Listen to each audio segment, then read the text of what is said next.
evening and welcome to the State Farm Center here at the University of Illinois. Tonight, we're bringing you the 2017 IHSA Individual Wrestling Finals. This is Mac Bolin, and I'm joined with Rob Sherrill here, bringing you the Class 3 Individual Finals. Tonight, 28 young men will be competing for titles in 14 weight classes, 106 through 285 pounds. We have some great matchups tonight. A couple of guys seeking consecutive titles and one individual going for history. Rob? And since we're starting at 152, we're going to find out right away if Austin O'Connor of St. Rita can get that rare fourth state title. We expect he will. And I believe we have another individual going for 3. Austin Gomez of Glenbard North at 138, so we'll have a great one at the beginning of the finals, and we'll have a great one near the end of the finals. We're looking forward to it. All right, looking forward to a great night of wrestling coming up next, right here on Comcast Sportsnet. Let's wrestle. Today's IHSA Individual Wrestling Championships are brought to you by Country Financial. At Country Financial, we understand that helping you means knowing you. Take charge of owning your future with Country Financial.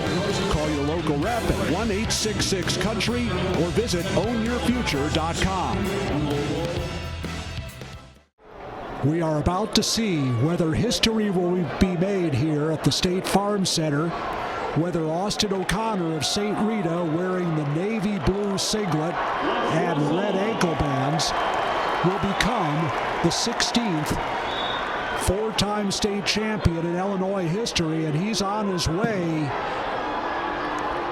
with a great start, the takedown against Cole Smith of Providence. 2-0, and he cuts him. It's 2-1. This is the fourth meeting between these two this year. O'Connor has won 3 of them, clears the ankle, clears the arm, gets the takedown. It's now 4-1. 30 seconds gone in the first. Smith able to get square with O'Connor. Now up to his feet, and it's 4-2. O'Connor already has wins of 10-4, a win by a pin, and a 17-7 major decision against Smith this year. The 11-4 decision was in the Chicago Catholic League finals, which he won for the 4th time, and also got the conference's Tony Lawless Award, and the throw by and another takedown for O'Connor. It's now 6-2. Third takedown here of the first period, and he is not resting. The escape makes it 6-3. O'Connor committed to the University of North Carolina. A lot of great things being done, and Smith tries the throw, and O'Connor catches him on his back here. Don McKillop didn't give any more back points here, but it is 8-3 on the 4th takedown of the match for O'Connor. As O'Connor says, I want them both up. That makes it 8-4. Smith was 5th in the state last year. First trip to the state final. Trying to spin behind an O'Connor, who gets the hips free, and it looks like Smith does get the takedown. That makes it 8-6. So O'Connor, a little lazy off the whistle, gave off the takedown, but now he's pancaked Smith. Can he finish him here for his 4th state title? He does not.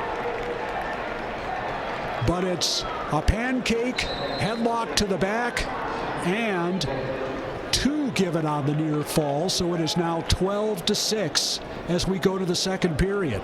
So O'Connor did give up a takedown here late in the first, as he says, I want to go neutral, but he recovered nicely with that pancake for the 2-2. This the first of our 14 championship matches here tonight at the State Farm Center, and we've had plenty of fireworks already.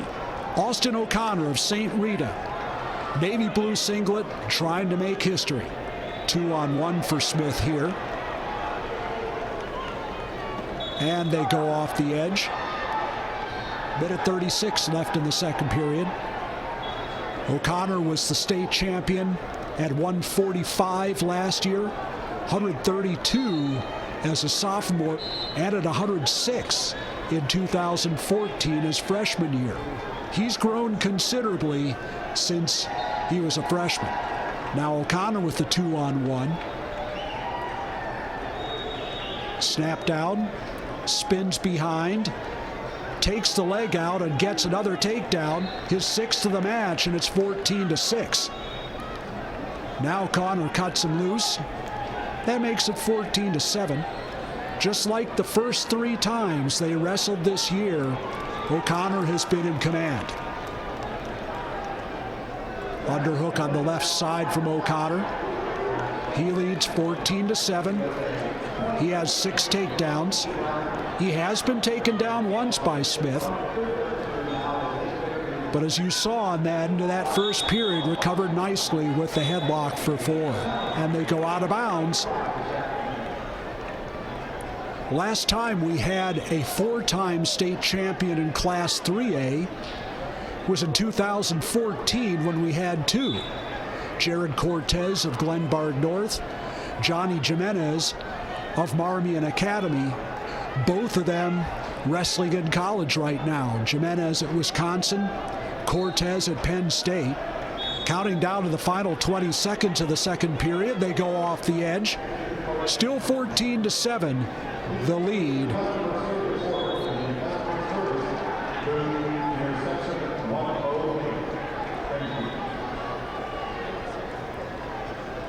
And now 2 minutes may be all that remain that stand between O'Connor and that iconic 4-state title.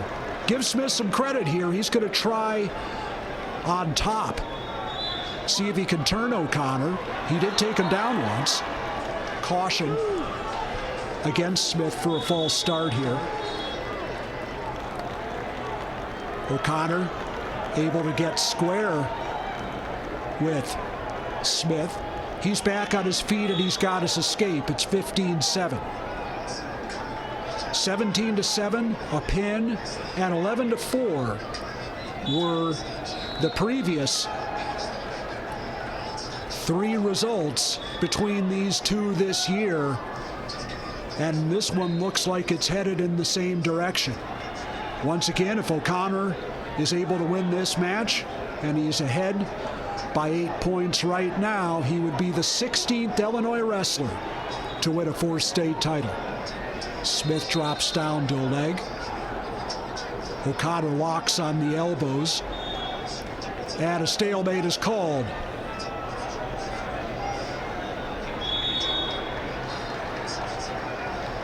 Shot from a long way away by O'Connor. Lifts him up. Turns the corner and gets another takedown. It's 17-7 now. 8 takedowns for O'Connor. Make that 7. He has been in command. Barring something really unforeseen happening here, it looks like he's going to finish out a 4-state championship run. Staying behind the arms. Smith not really trying to escape. His head is down. And a stall warning against Smith. Now, final 30 seconds in what might be the high school career of Austin O'Connor. Looking very much like the wins he had before. And look at this. He's not going to just ride it out. He's got the arm bar, and he's going to finish with more back points. And by a 20-7 major decision, Austin O'Connor finishes in style. He is a 4-time state champion. 20-7 the final. He was dominant from start to finish.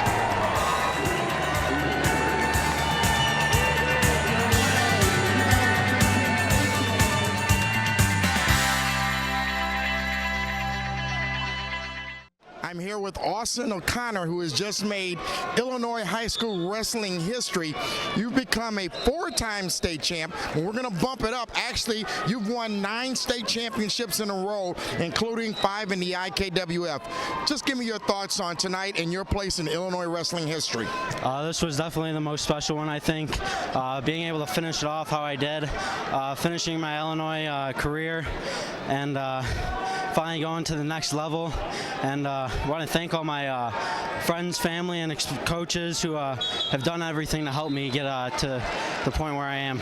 Now, you've been in contact with the great Albert White, St. Rita's other 4-time state champ. Just give me a little bit of you guys' conversation and what he told you about what would happen tonight.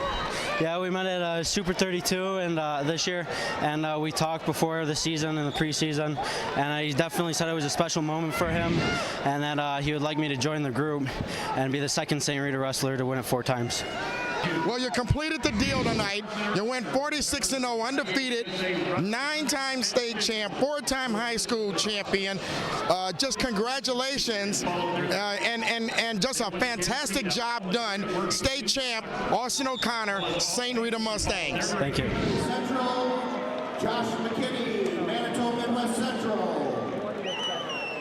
Up next on 2A, 160 pounds, Pat Schoenfelder from Antioch. We're heading to 160 pounds now, wearing the maroon singlet, and he will be green on the scoreboard, as well as the green ankle bands, is 3-time state place winner Travell Timmons of Lockport. And he's going against Nate Jimenez of Marmion Academy, wearing the white singlet and the red ankle bands, and he will be red on the scoreboard. Both these wrestlers were also at 160 a year ago. Jimenez finished 3rd in the state tournament. Timmons was injured in the course of the event and finished 6th. The two did not meet. Timmons also 5th in the state at 152 as a sophomore. These two did meet once earlier this year, a match that went all the way to the ultimate tiebreaker as they go off the edge. Still no score. These two did meet earlier in the season with Timmons winning by a close decision, 4-3. A little bit of a shot attempt by Jimenez. Front headlock by Timmons. We're going to go off the mat again.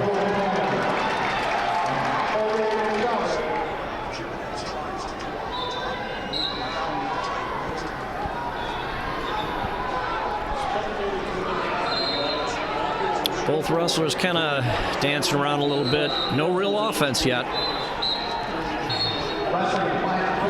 Timmons with a little snap down there near the edge of the mat.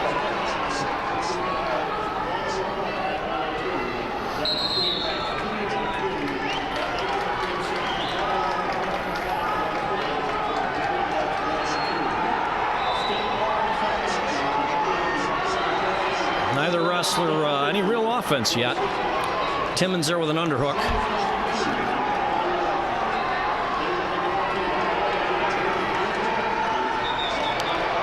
And we're going to get a restart as the first period winds down.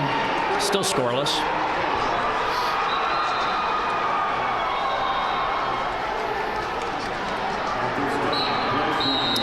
And we're going to go to the second period scoreless. Jimenez choice, he'll choose bottom.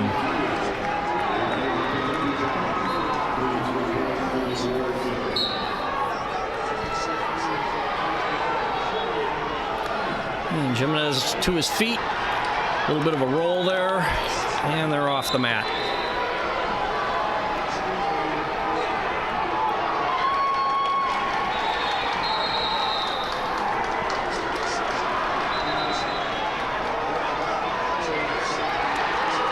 And Jimenez up and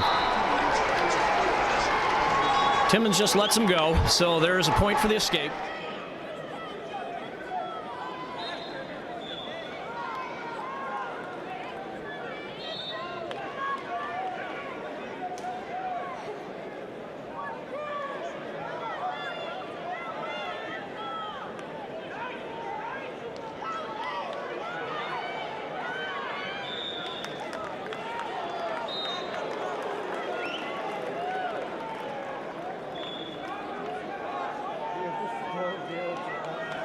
Both have placed. Right. Yeah, both have placed previously. Timmons was 6th in the state at this weight last year, 5th in the state as a sophomore 2 years ago.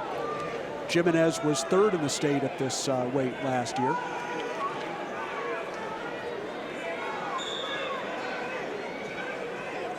So still 1-0. Coming down to a minute left in the second period. And Timmons trying to spin behind, ran out of mat. Now got a little headgear issue here, it looks like.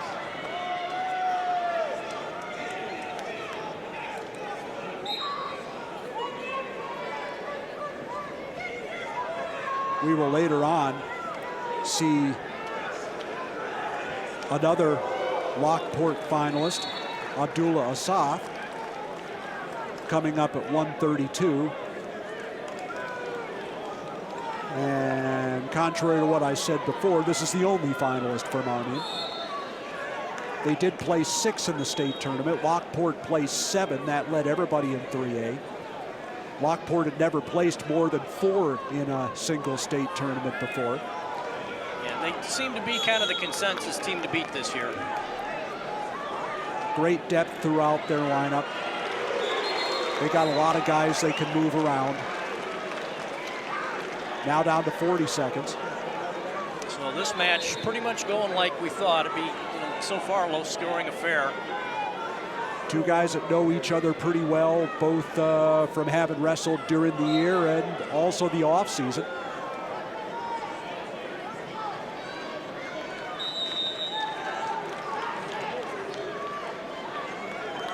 Now 20 seconds left to go as they go off the edge. So the lone score still is that escape.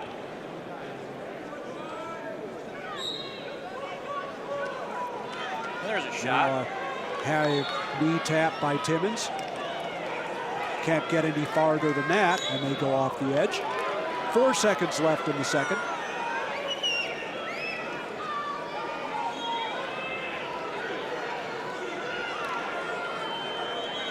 So here we go. Now it's Timmons' turn to start on the bottom. He'll try to tie it up. You see what Jimenez tries to do on the top. Right out with the tight waist. Well, he's not giving up a cheap one, that's for sure. Not yet.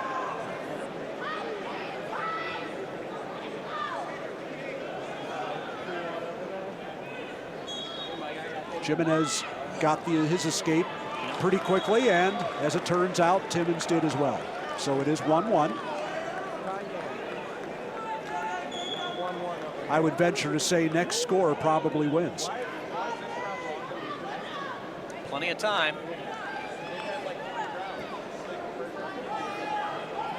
One the score between Timmons of Lockport, Jimenez of Marmion. We've had some sort of half shots. Nothing what you really call a great scoring chance so far. Down to 1:20 left in regulation. Still a lot of head tapping. And a little drag by Timmons there. Couldn't connect with it as Jimenez is able to run it by. There's at least an attempt at some offense there.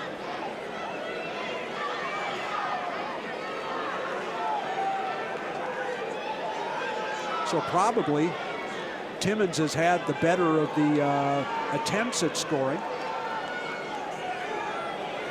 Now there's a good shot on the edge by Jimenez, but unable to do anything with it in bounds. We're now down to 50 seconds.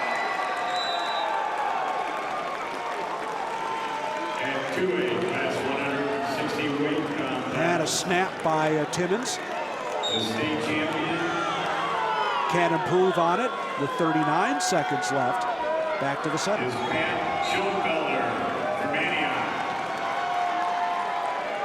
Been more of a drill session than anything else. Again, yeah, Oh, and now there's a nice drag by Timmons. Can he finish it? Cannot yet. He's got the double, and 2 is given to Timmons with 21 seconds left. Well, 21 seconds, this could be the match. So Timmons finally got busy with that snap and that drag and was able to go by to the double.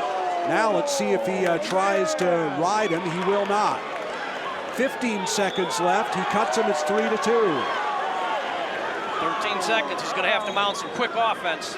Now, what Timmons asked, he doesn't have a stall warning. He can take one if he wants. And he rolls him out of bounds. That'll probably save him for the last 6 seconds. He doesn't have to engage. He can take a stall. And a start before the whistle by Jimenez. 3, 2, 1, and that'll do it. With that takedown with 21 seconds left, Travell Timmons of Lockport is your state champion at 160. He actually did it in regulation, Mac. Did it in regulation. All right. We'll be right back with the next weight class, which will be 170 pounds.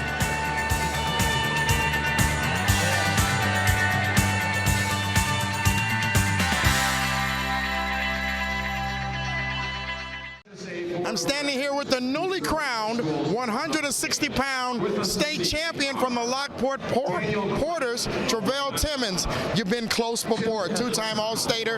It's your senior year. It's your last high school match other than the dual team. Just talk to me about your emotions right now and how you feel. Honestly, I literally can't even, I'm still thinking like, man, I remember from 3 weeks ago, I was training my butt off for this, and now I just won a match. And when I got the shot at the end, I didn't even know. I still was just sticking in my head like, all I gotta do is just wrestle. But sophomore year, I had Isaiah White in the semis. Nobody's gonna, a wrestler's supposed to be confident. But I went out there and wrestled my hardest, but that's Isaiah White who's gonna win. Last year, I wrestled, and last year when I wrestled, I separated my shoulder in the semis. I was beating a guy 7-1 in first period.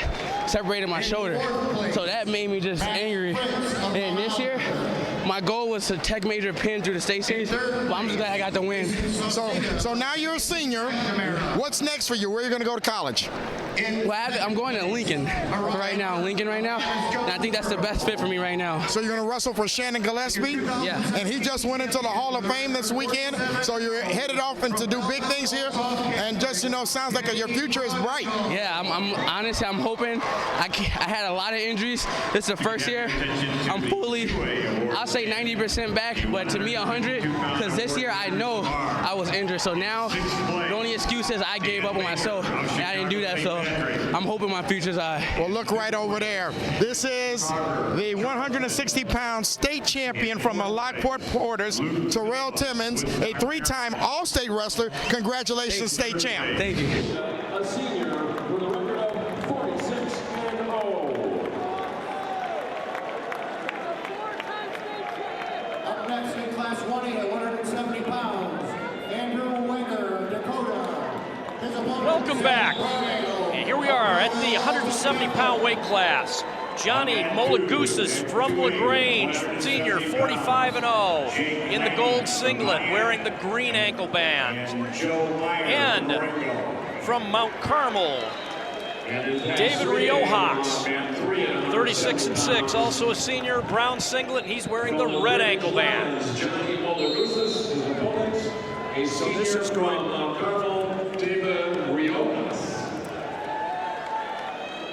this will be a very interesting rematch of a bout from the dual meet these two schools wrestled in January. It was a close match. It was. In fact, they originally gave a takedown to Rio Haas with, I believe, 2 seconds left that would have won the match for him by a score of 6-5. And apparently I don't know if this was before or after the buzzer, but the officials got together and talked about it after it was awarded. They wound up taking the 2 points off the board, and Malagousas wound up winning 5-4. Yeah, no controversy there. All right, back underway. Had a little short timeout there. Little extra motivation for Rio Haas, I'm sure. And Malagousas runner-up in state last year. He's coming here to wrestle at the University of Illinois as Malagousas, ranked number 10 by Win Magazine, and Rio Haas, who gets the first takedown. No, he doesn't. Malagousas hangs on to the ankle. Good scramble, not. It's close. There it is. Now is the takedown for Rio Haas. Malagousas is out. It's 2-1. Rio Haas ranked number 11.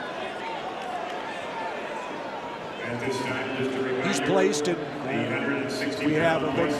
We may have some blood time here. Yeah. The 160-pound award winners. Blood time for Malagousas. Yeah. Like I've always said, blood time that can turn a 6-minute match into a 15-minute match.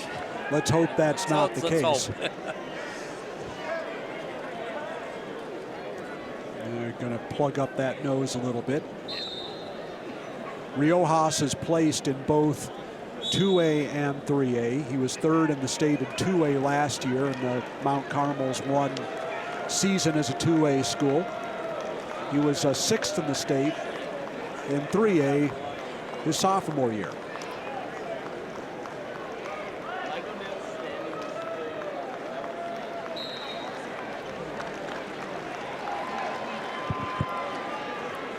Now resuming with 40 seconds left in the first period.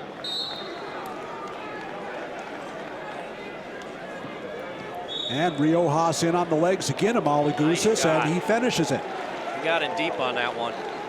4-1 the score. So the first 2 takedowns of this match go to Rio Haas. 19 seconds left in the first period. They'll start again.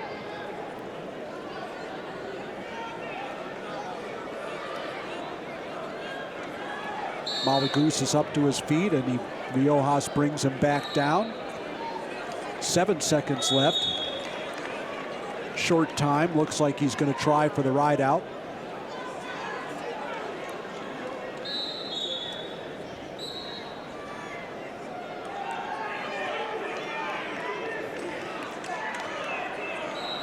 And Rio Haas is able to finish the first period up 4-1.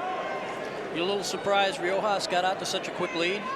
Well, I didn't see the first match, but he really stepped up the pace on his feet. Absolutely. 2 aggressive shots and finished them both. Now Malagousas up to his feet, and he switches it.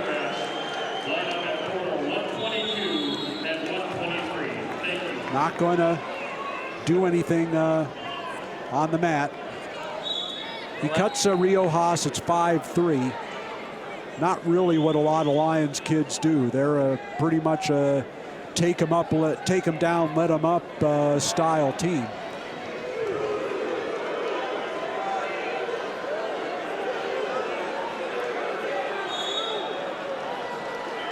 And Malagousas just a takedown away from tying it up. Minute 20 left to go, second period.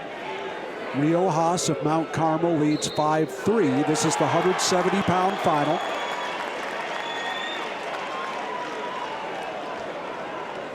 We've already seen Austin O'Connor of St. Rita win his 4th state title, and Malagousas drops down to single but he can't work his way around. Now he does. Now he's trying to, and what a scramble by Riojas to finish for the takedown. Now it's 7-3. Now Malagusas trying to switch. And what are we going to do? What are we going to get? Are they going to It'll be the loss of control? One for the loss of control. It's 7-4. Says our official, Mike Makoviak. That was a wild flurry there. Under 40 left in the second period. All 3 takedowns in this match have gone to Riojas. He scored both on his own shot, and he scored on Malagusas' shot too. Now Malagusas in deep on a double. Can he finish it in bounds? No, he cannot. It's got to be frustrating. That's twice he's gotten in, and he's given up 2, and then he's gone off the mat. 2 really good shots. Good shots. 15 seconds left in the second period. Looks like we're going to have some more blood time here.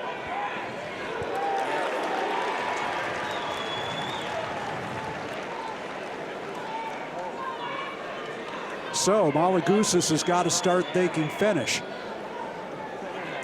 He's at least getting a couple of good shots in this period, but yeah, great defense by Riojas. Great defense, and he's come out on top. Hasn't been able to finish either one. Yeah, but Riojas came out on top of the scrambles. Riojas has 2 first period pins and a 7-0 decision in the that came in the quarterfinals. Malagusas opened with a technical fall. He's had decisions of 5-0 and 9-4 since then. Well, looks like we're going to get back underway here. 15 seconds left to go.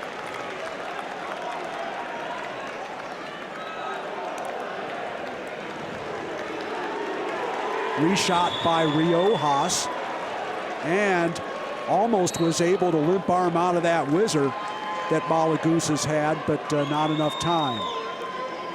Now Riojas with the choice. He's going to take down. So third period, 2 minutes, and Malagusas has 2 minutes to make up 3 points. Oh, Malagusas throws in a leg. Maybe thinking about a cradle here. He's got it locked. Got a cross-face cradle. Nope, lost it. Now he lost it. And looks like and got the reversal, did Riojas. It's 9-4. So Malagusas had the cradle in. He's up to his feet. No change yet. Yeah, he had that cradle locked up tight. Just Riojas managed to squeeze out of it, then comes out on top, gets a reversal, and now it's a 5-point hole. All right, here we go. I guess that was an injury time. 36 seconds of it. Minute 28 left in the match. Malagusas on his feet trying to break the hands.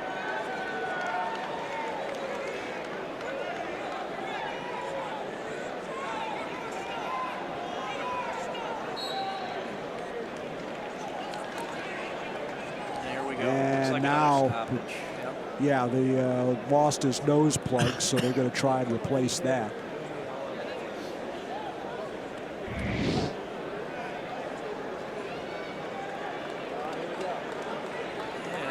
Back. Minute 9 left to go. Switch attempt by Malagusas, and Riojas stops that. Now he's back to his feet.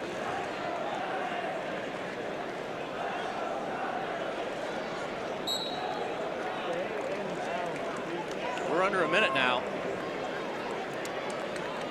Malagusas hasn't been able to get out. Just 53 seconds left.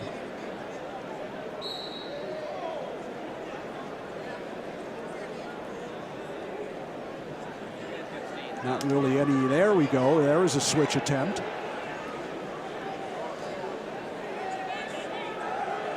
Riojas managed to trap that ankle and tie him up. So now down to 30 seconds. Just haven't seen a lot of explosiveness out of Malagusas like we might have expected. Now down to 20 seconds.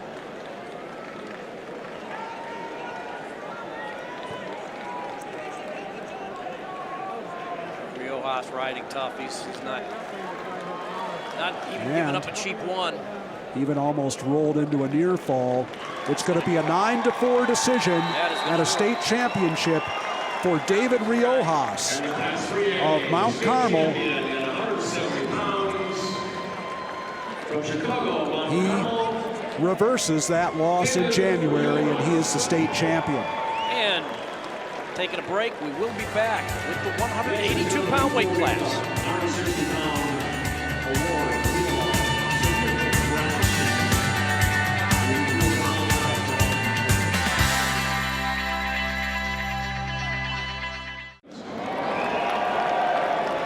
Next up in Class 1A at 182 pounds, a senior with a record of 44-1 from Clinton, Logan Winter. His opponent is senior with a record of 37-2 from St. Joseph Ogden, Griffin Meeker. Welcome back, and we're underway at 182 pounds. You're watching state champion Cordell Norfleet of Marion Catholic. He'll be red on the scoreboard, as well as the ankle bands, and he is wearing the gold singlet. And he is going against two-time state place winner Jack Jessen of Willowbrook, wearing the two-tone blue, and he will be green on the scoreboard. And Jessen, only a junior.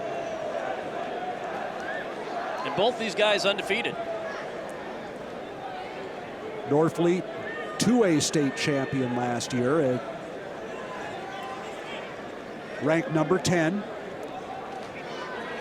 He's committed to Arizona State. That's a good program. They're up and coming. And Jessen, ranked number 5. This is their first meeting. They have not met. At this time, we need the 170-pound place winners to please report to the awards area. All 170-pound place winners, please report to the awards area. Jessen has scored 49 points, and a nice took a bad shot there, and Norfleet just followed around behind him and got the 2. 46 seconds left in the first period. Jessen scored 49 points in his previous 3 matches, 2 major decisions and a technical fall. Norfleet has 2 pins and a technical fall. So they both dominated on their way to the finals, as you would expect. This was pretty much, I think, the finals. We got the finals we believe we would have. 9 out of the 14 3A finals are matching the wrestlers ranked number 1 and number 2 in the last GEI Wrestling Apparel IllinoisMatmen.com rankings. And Jessen underneath trying with the single, can't improve on it. Now he tries a bear hug. He tried to snake that leg in for an inside leg trap. Right, just didn't have enough mat. So far, Norfleet doing a great job defending Jessen's offense. Last few seconds of the first period, produces no attempts, and it is 2-1 for Norfleet as we go to the second, and he'll start the second period down.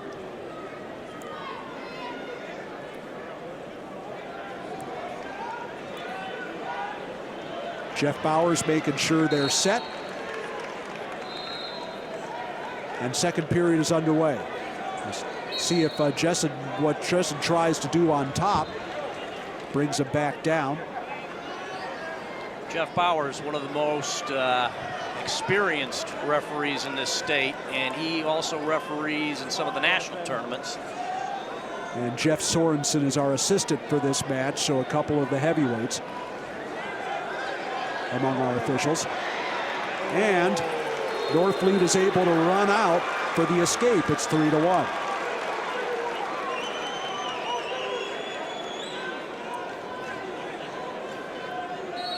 Another straight underneath shot by Jessen. Can't get there. Jessen needing a takedown to tie the match up. Trying to create an angle. Now a warning for stalling against Norfleet. He did score off Jessen's shot in the first period.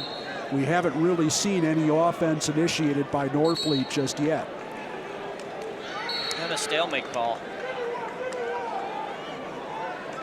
So Norfleet does have a stall warning. Now he tries a drag and a snap.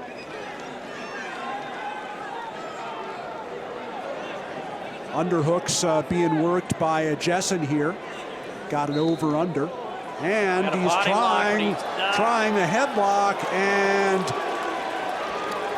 didn't really have that very tight, and Norfleet slipped off of it pretty easily. It's 5-1. So now down to 20 seconds left in the second period. And Norfleet 4 points over 2 of Jessen's shots here. Yeah, that headlock attempt was, he just didn't quite have it tight enough. Yeah, with not a very tight fit on the head. Yeah, I mean, we go to the third period now. His hips were in deep enough, but he just didn't have enough of the head in the arm. Right. Now Jessen with the choice. He's going to take neutral. Maybe he's looking for a big score. He's looking to win this match on his feet.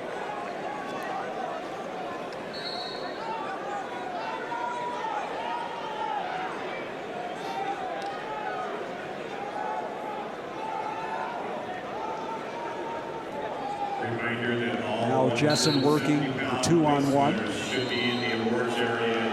Hasn't really been able to get in terribly close this period. And now a good deep leg shot by Norfleet, and he scores off his own offense this time. It's 7-1.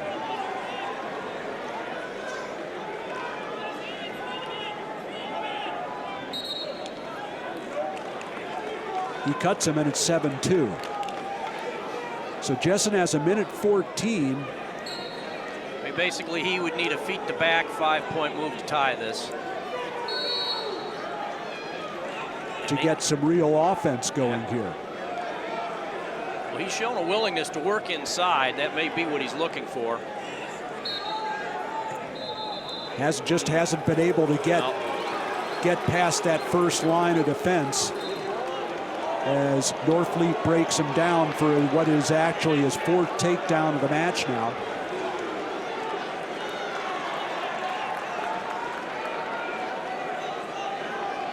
Seconds.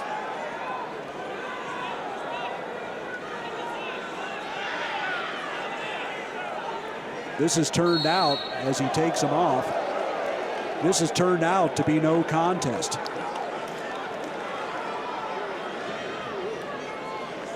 Norfleet's leverage has really kept Jensen away.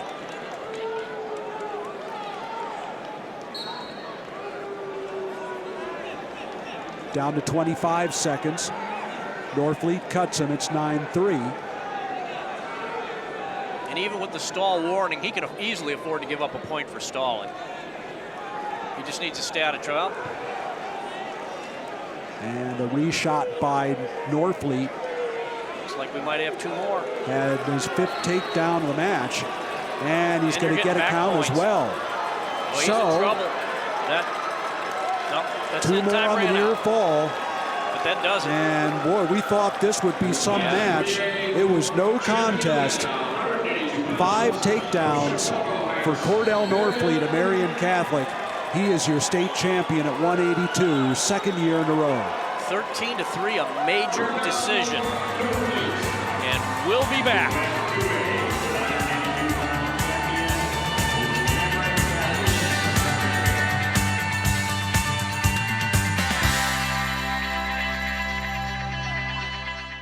I'm here with Cordell Norfleet, 182-pound, two-time high school state champ. Marion Catholic, an undefeated state champ. So everything you planned on this year, did it all come to fruition? Oh yes, from the day for having my first match, the goal didn't change. Win it again, and don't lose doing it.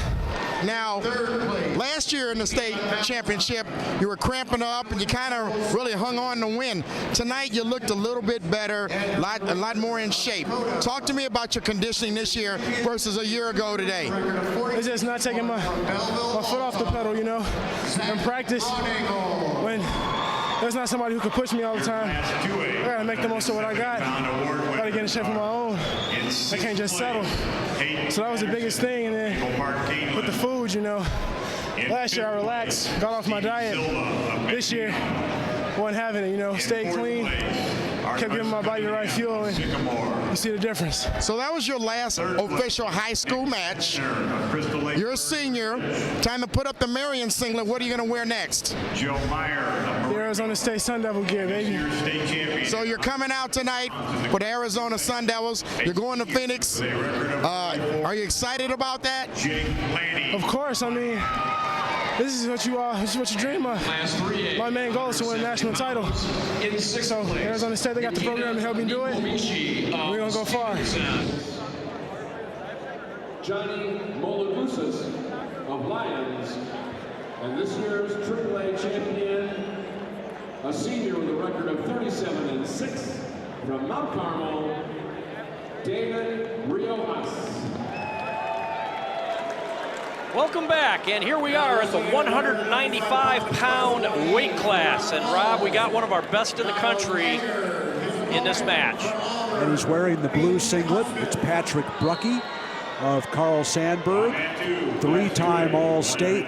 He'll be red on the scoreboard, and he is going against Mason Croning of Waubonsee Valley, wearing the green and gold singlet, and he will be green on the scoreboard. This is the first meeting between these two wrestlers.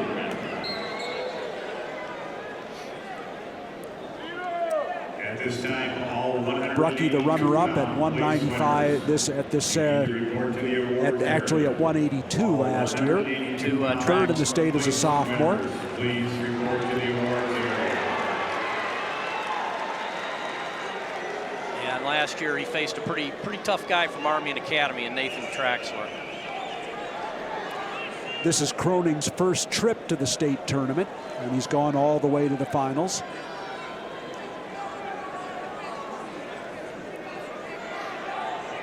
Brucky is committed to Princeton University. He'll be going Ivy League.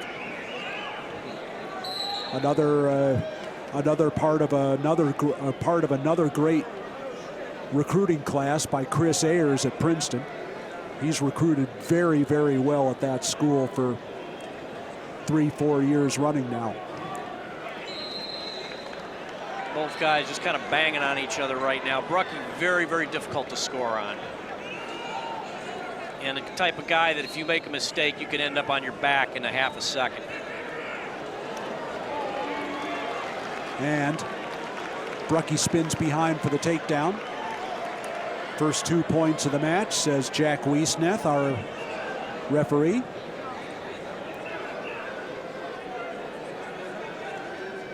Brucky has an injury default win, a fall, and a technical fall, where he scored 26 points in that match. Croning has a fall and decisions of 5-0 and 6-2. He did not win either the regional or the sectional, but here he is in the state final. Very interesting.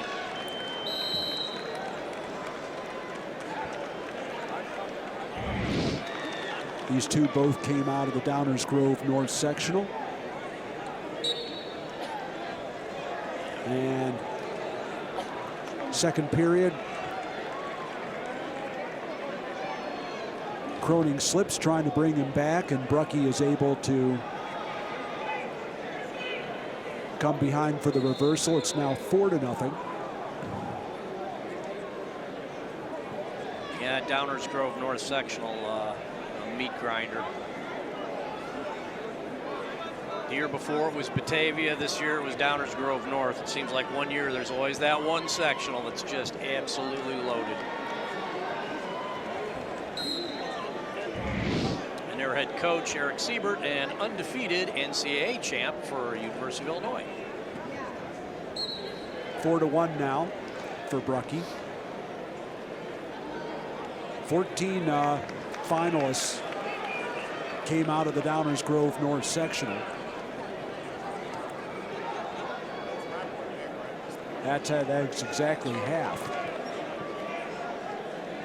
including both of these two. Yeah. So that would, tell you how tough that sectional really was.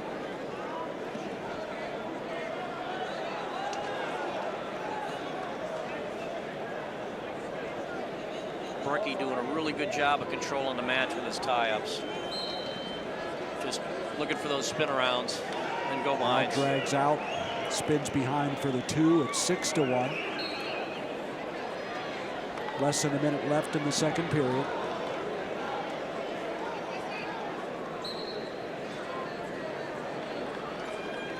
Now he cuts Cronin loose, and it's 6-2.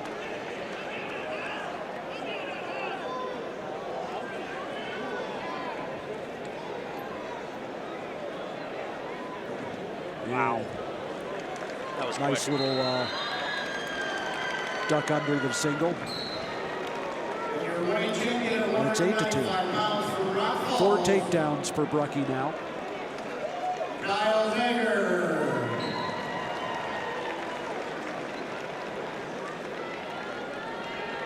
Reminder that all 182-pound award winners need to be in the awards area at this time. So far, Brucky pretty much dominating the match. Second period is over. Brucky will take an 8-2 lead to the third. Cronin will take down.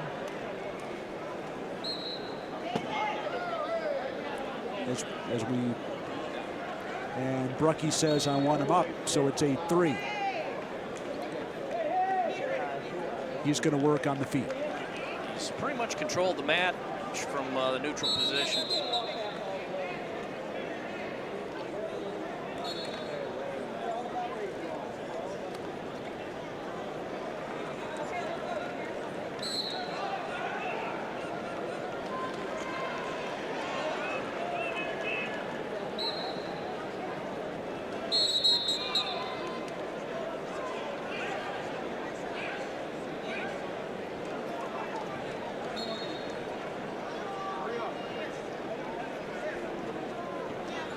Now in on the outside single. Wants to work across. Cronin with the whizzer in is able to force a stalemate. This year's world champion, 195 pounds, Jacob Warren. On the leg again. Great drop down to that outside single, and once again Cronin able to whizzer it for a while, but Brucky limps arms out of it and gets the 2. 5th takedown of the match. He leads 10-3. 55 seconds left to go. In this match so far, really, it's been pretty much all Brucky.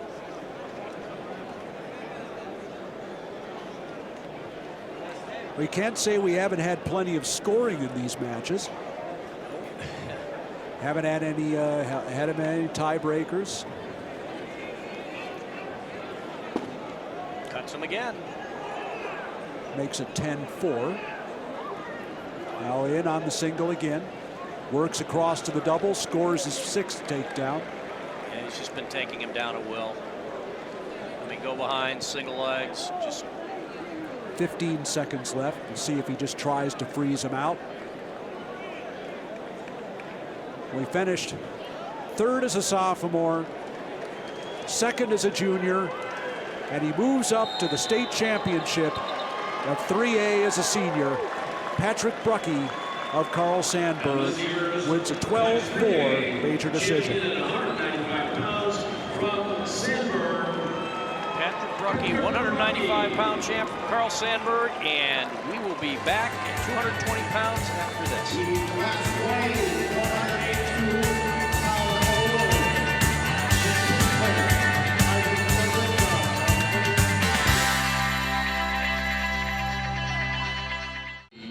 I'm here with Mr. Patrick Bruckey, Class 3A, 195-pound state champ, Sandberg Eagles, flying high tonight. Talk to me about the emotions of winning your first state title. There's so much, you know. I mean, there's a lot of work that goes into it, a lot of sacrifice, and you know, you gotta work really hard to do something like this, and then seeing it pay off is special. Now, your brother was a state champ, and you were here to see that. Yes, sir. How much did that fuel your fire tonight once you got out there on the mat and knowing that we're at the end of the road here? Absolutely. You know, my coaching staff, Eric Siebert, Mike Poles, those guys all, you know, they said I got some big shoes to fill with him leaving and I'm coming in my freshman year, but my response was just I wear a size 14 and I'm ready to go, you know. And I'd be nothing without those guys. So, have you called your brother yet to tell him that you're a state champ? I haven't, but I definitely plan on doing that. Well, congratulations, state champ. Thank you Got so much, that sir. job done. Where are we going to wrestle at next? Princeton University. So you're a smart kid. You got brains. Try to be. Going to put that black and orange on for the Tigers, correct? Yes, sir. All right. Princeton's, he's coming, and he's bringing a bracket board with him. State champ. Congratulations. Thank you very much. Class 3A, 182-pounder, a senior with a record of 43-0, a previous state champion, Cornell Northley of Chicago Heights, Marion.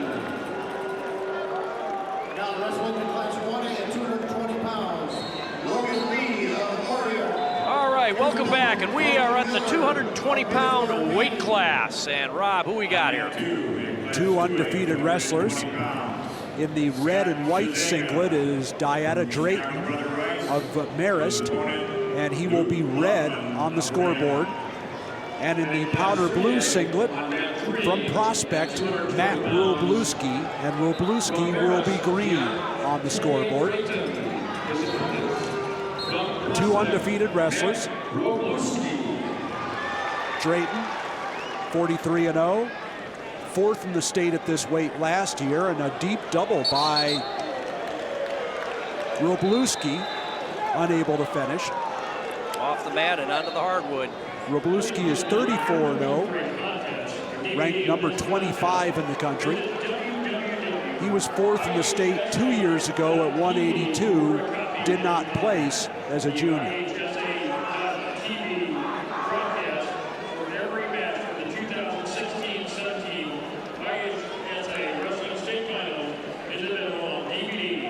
Once again, both these wrestlers undefeated, folks.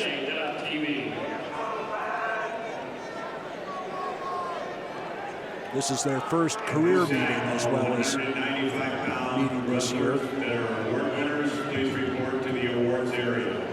All 195-pound place winners, please report to the awards area. 38 seconds left in the first period. Wroblewski has had the only really what you'd call scoring chance. He came in on a double. Got in deep, too. Just ran out of real estate.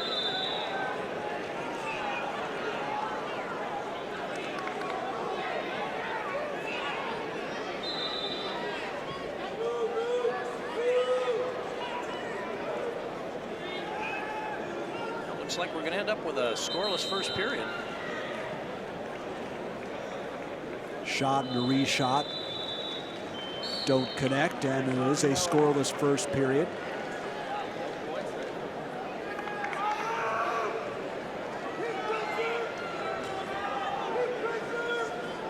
Drayton opened with a major decision. Decisions of 8-3 and 7-2 since then, as Wroblewski starts on the bottom. Wroblewski has a technical fall, an 8-0 major decision, and a 3-1 decision in the semifinals. And now, Wroblewski is out. He leads 1-0.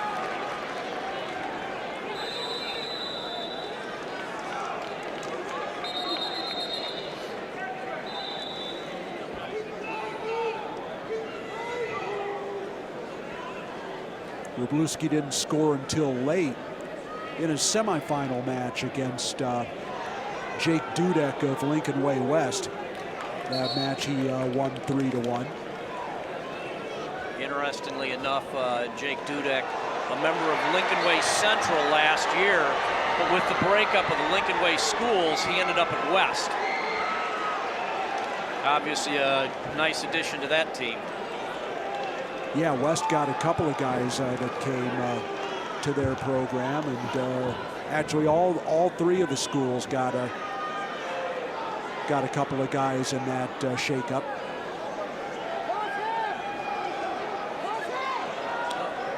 Tried that inside leg trip. Inside trip by Drayton.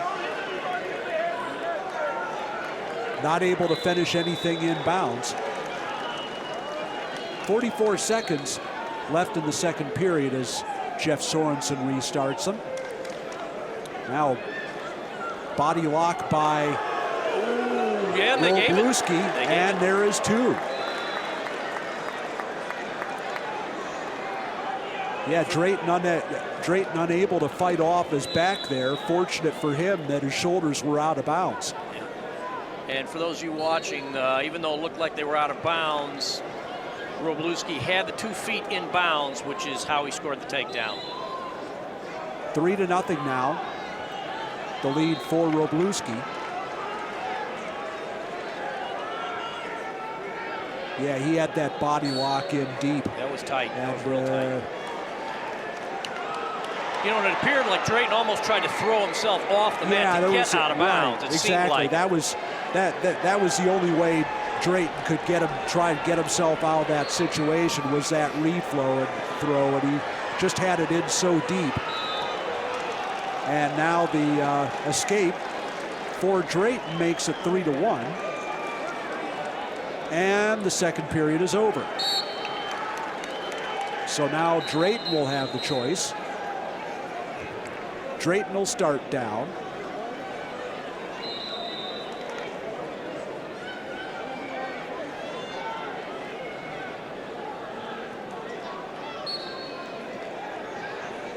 Here we go, third period.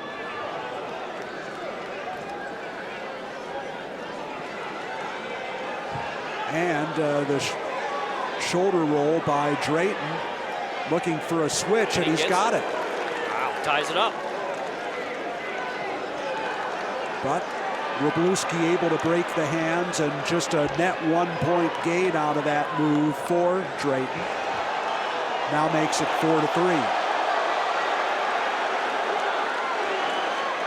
Plenty of time left to score.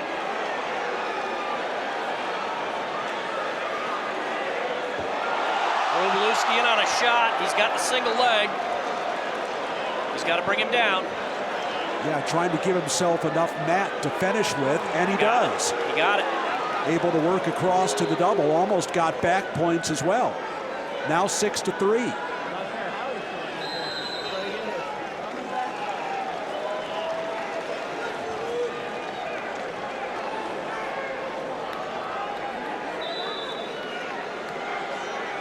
And we're in the neutral position. Takedown will tie it up. Wroblewski cuts him. Now he's in on the single.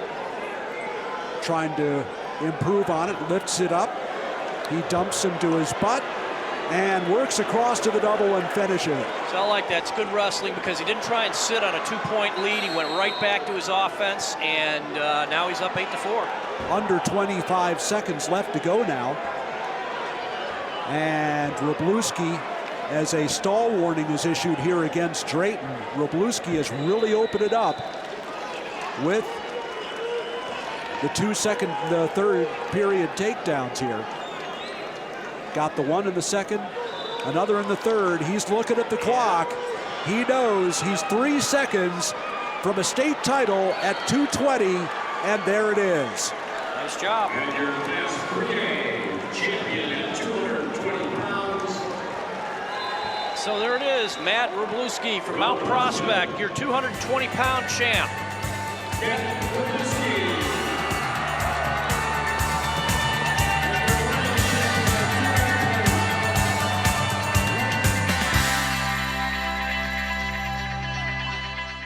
I'm here IHSA state champion from Prospect, Matt Robolowski, undefeated state champ.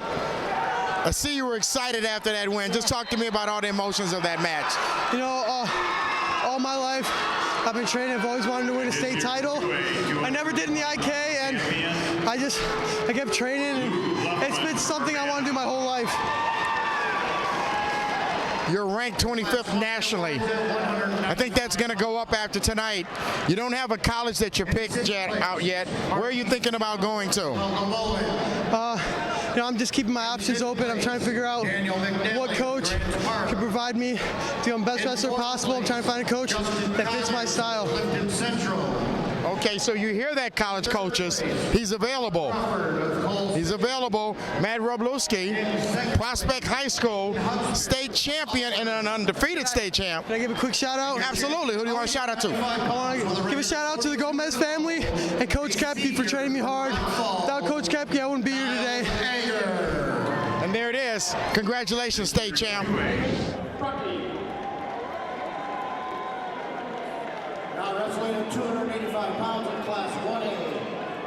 From Westmont, Zach Muller. His opponent from Fulton, Tyler Fleetwood. And welcome back. Here we are at the 285-pound weight class. And Rob, I believe we have a nationally ranked wrestler in this one. He's wearing the gold and purple singlet. Tony Cassiope from Rockton, Hononegah, ranked number 3 in the country, 3rd in the state last year. And he'll be green on the scoreboard as he gets the first takedown against Niko Ivanisevic from Hinsdale Central. Ivanisevic wearing the silver and red singlet, and he will be red on the scoreboard. And Cassiope didn't waste any time getting to his offense.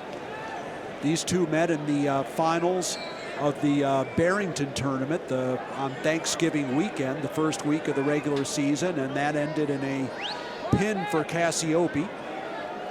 He has 3 first period pins leading up to the finals. Ivanisevic spent a lot of years sitting behind some pretty good heavyweights, at Hinsdale Central. Yeah, brothers. The Allen brothers. The Allen brothers, who went on to pretty successful football careers at Ohio State. At Michigan State. Michigan State, excuse me, Michigan State. So it is 2-0. Cassiope out to the side. Looking for a bar out there. He's got that wrist trap, and he's lost it.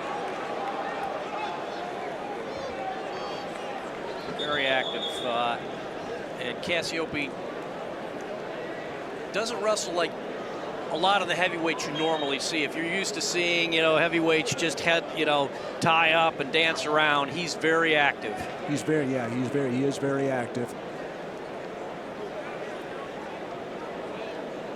Well, Ivanisevic has succeeded in taking him to the second period, it looks like. We would like to make a correction. Chris Camp blows the whistle to end the first period, with Cassiope leading 2-0. Ivanisevic has the choice. He's going to take neutral. Yeah, actually, he wasn't doing much on the bottom there. Cassiope right to a body lock. Boom. Second takedown of the match makes it 4-0.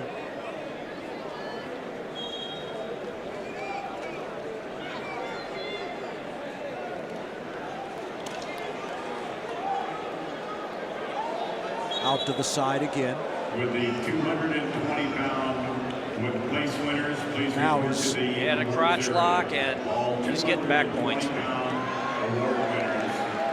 Guess he's got this those. could be it. There it is. There's your pin. 4 matches, 4 pins. 4 falls. A combined time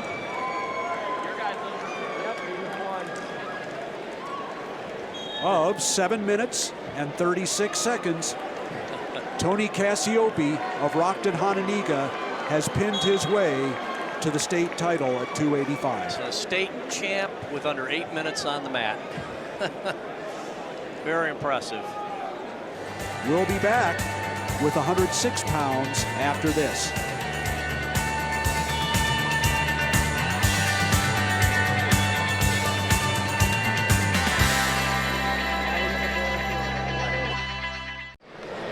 State champ, how's that sound? Feels great. It's awesome. You know, I've been working for it ever since, you know, my freshman year. It's always been the goal. Well, what made this year different from any other year? You know, I was just better focused, working harder this year. You know, if I had been this focused, worked this hard, I could have won it last year. You know, lost 5-3, but it's all right. Well, you're a nationally ranked wrestler. You've committed to Northwestern, and you got another year to come back and get another bracket board. Yep. Feels awesome. Well, there we got it. The Class 3A state champion from Hononegah, Anthony Cassiope. One bracket board on the wall, room for another one, and he's already committed to the Big Ten. Congratulations, state champ. Thank you. Second place, Deontay Drayton Marist. And this year's champion, a senior with a 35-0 record from Prospect, Matt Rabuski. Now wrestling in Class 1A at 106 pounds, Paulie Keene of Kankakee McNamara.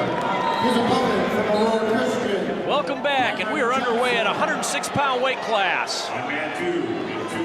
Green singlet and green on the scoreboard is Jake Lindsay, sophomore from Providence, and he has the first takedown. Lindsay was 5th in the state at this weight last year. And wearing the maroon and white singlet, and he'll be red on the scoreboard, is Dylan Ragusin, freshman from Montini. First of 4 finalists from Montini that we'll see here in these finals. Leads all of 3A. 85-pound award winners, please report to the awards area at this time. These two met in the semifinals of the Chicago Catholic League tournament. Lindsay won 5-4, and he went on to win the title. It looks like we've got a headgear malfunction here.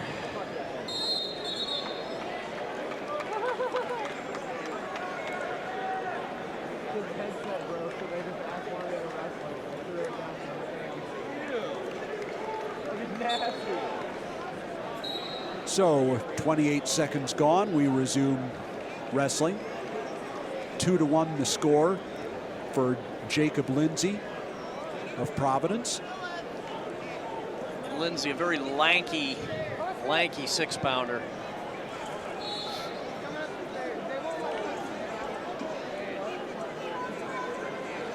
Wrestled a good bit of the season at 113. He had a very had a very good clash tournament for Providence up there in Rochester, Minnesota. One of his losses this year was at 120.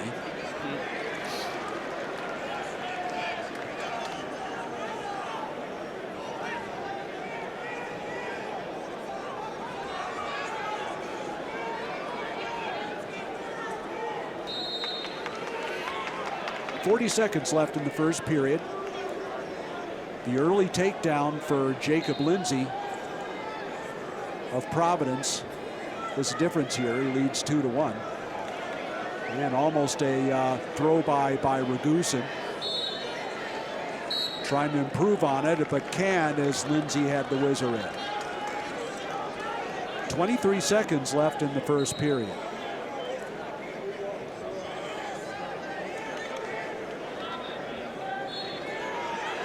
Wow. Drops the double as he pushes the head away, and it's 4-1.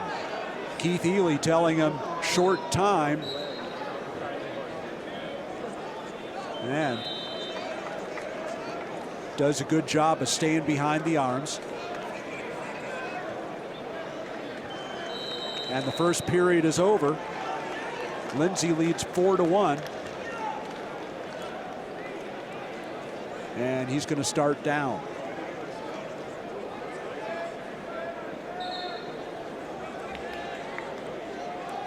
This is the only weight of the 14 where neither, as we have the rollout attempt by Lindsay that Ragusin stops, that neither of the two finalists, now he's on his feet and he's out, it's 5-1, were ranked in the top 2 in the GEI Wrestling Apparel, IllinoisMatmen.com most recent rankings. Lindsay number 3, Ragusin number 4. As we said before, 9 of the 14 weight classes feature number 1 against number 2 here in the finals.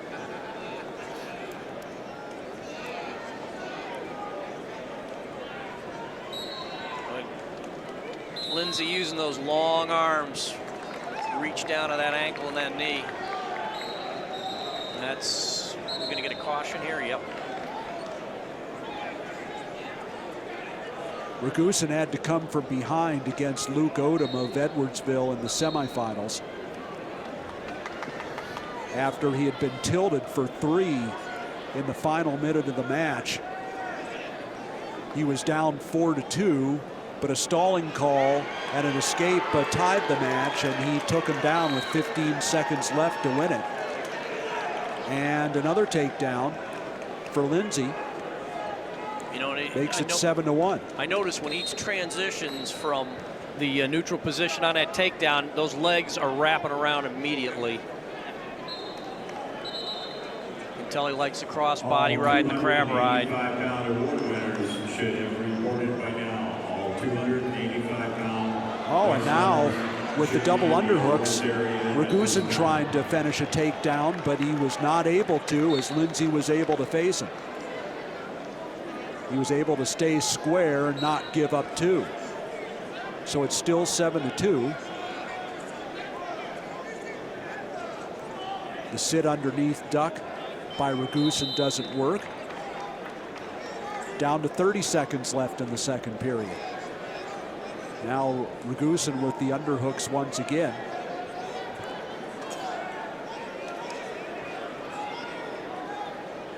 Can't get to the body of Lindsay.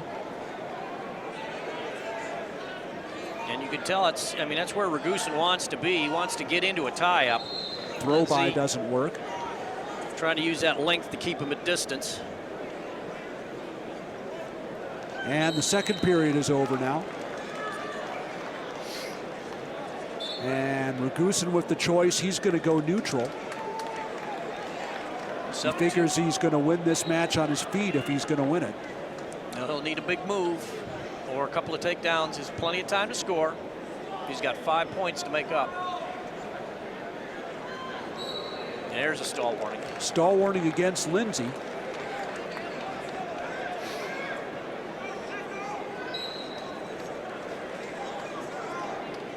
Lindsay, however, does have all 3 takedowns in this match.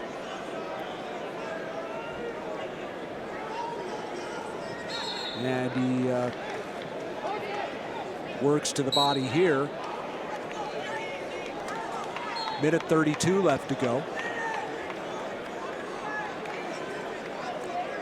So we got warned, and Lindsay picked up the pace again.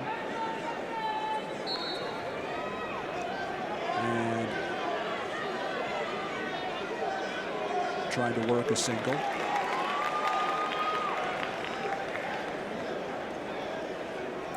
Now tries an ankle pick. You can almost see Ragusin's trying to set up for a big move. Right. 1:08 left in the match. You'd certainly think Lindsay's tried enough to avoid being nailed again.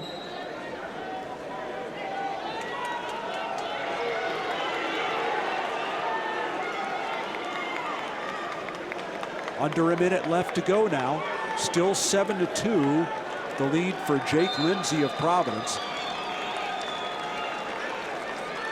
And your weight champion at 106 pounds, from Aurora, Michigan, Cameron Johnson.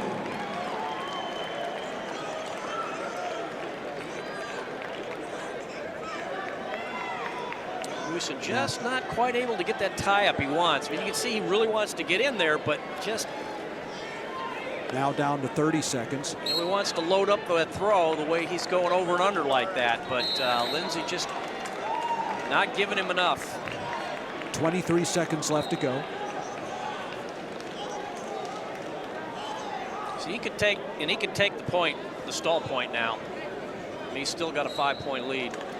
Yeah, but boy, even on the edge, you see him that reshot heading to the ankle. 14 seconds left to go.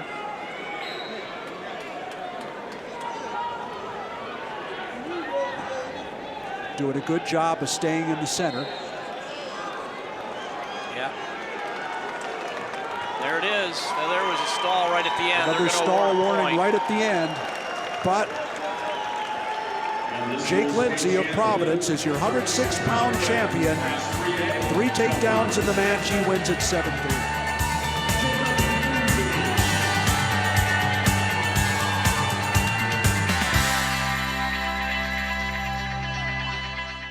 I'm standing here with Jacob Lindsey, the newly crowned state champ from the Providence Celtics. Talk to me about what it's like to be here and just add to that tradition that is called the Providence Celtics. It's nice to come in with a new group of guys, start a new era, and pick up the tradition where the old guys left off. So now you're a sophomore, so you got room for more bracket boards and all that, but you wrestled this guy earlier in the Catholic League, and the match was 5-4, and it was a little close. What adjustments did you make? A little close. That week I was coming off a sick week from the league before I wasn't able to wrestle at the Geneseo with the guys. So this week I was really focusing on keeping my weight down, making sure I could keep the gas tank up throughout the whole tournament. I'm going to bring this guy right on in here. This is the Hall of Fame coach from the Providence Celtics, Keith Healy. Coach, what's it like? You got another guy at the top of the podium. You've been doing this for how many years? This is my 25th year, and it never gets old. You know, like we got an empty spot in the room where we keep the team picture, the state champs photos, and he's got it. I've been in that room. I've seen you practice. I've seen that wall. Are you excited to see your picture go up there? Well, that's awesome. I've been thinking about that since the first day of freshman year. Well, your coach is one of the best coaches in the history of Illinois. Listen to him. You'll probably be back here with me next year. Congratulations, state champ. Job well done. Coach, congratulations. Thank you. Appreciate it.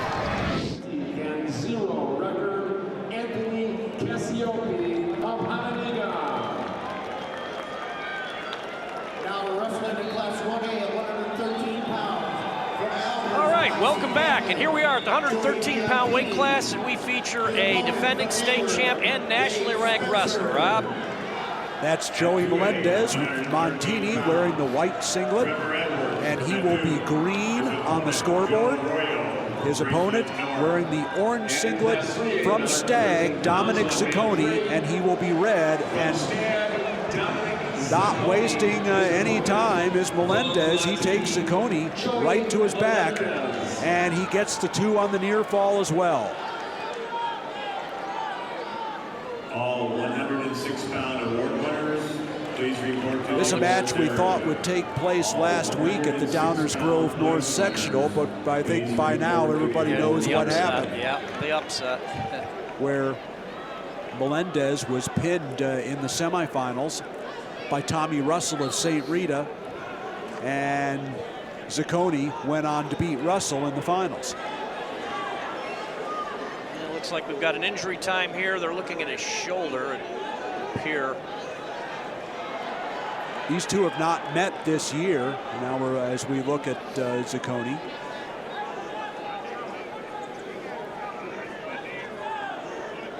Melendez, of course, the state champ last year at 106. Zacconi was 4th in the state last year at 106. And he beat, Melendez beat Zacconi 6-4 on the way to that state championship. As Zacconi, are we going to give a 1? No, it's going to stay the same. No change in control. As Dan Fulsher and Dave Fellinger talk it over. It looks like Melendez really came out on fire.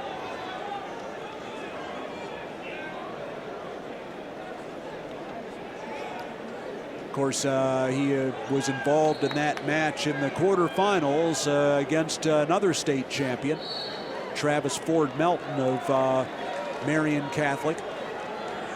Yeah, it was a tight match. First period takedown was the difference as Melendez won 4-3. He's ahead 4-1 here. 40 seconds left in the period.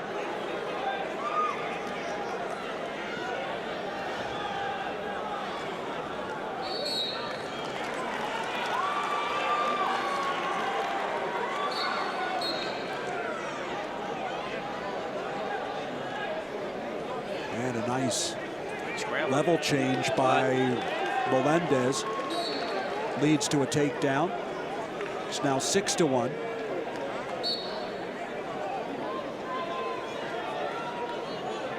Last 10 seconds of the first period.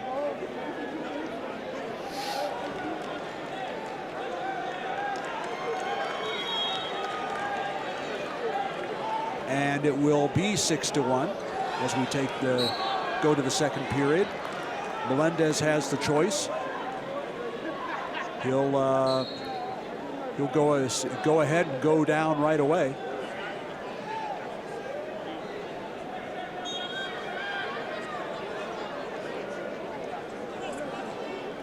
Zacconi 41-0 undefeated on the year, and Melendez 44-4. Other than that loss to Russell, I wonder if I don't think he's lost anybody in Illinois. Well, he not at his weight. He, of course, he has a 10-3 loss at 120 to Michael McGee, who we'll see in the next match from Plainfield East. And Zacconi trying to work on top here. Now he cuts him 7-1.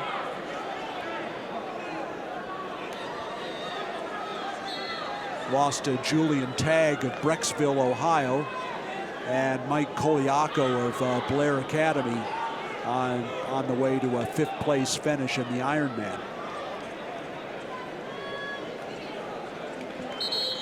He also beat the wrestler who won the Ironman last year, Nate Keaton of Circleville, Ohio.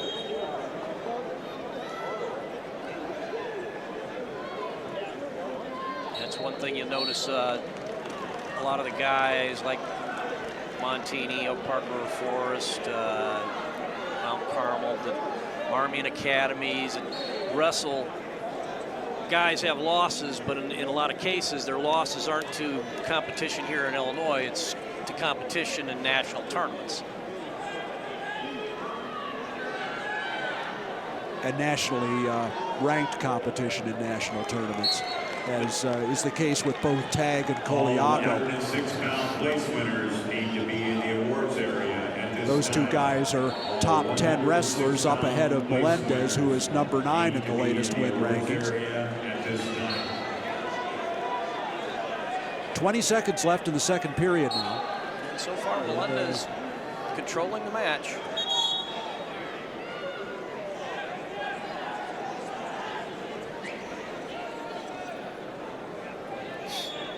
Final 13 seconds of the period. Ankle tap by Zacconi doesn't work. And he bails out, and Melendez gets the takedown. So it is 9-1 heading to the third period.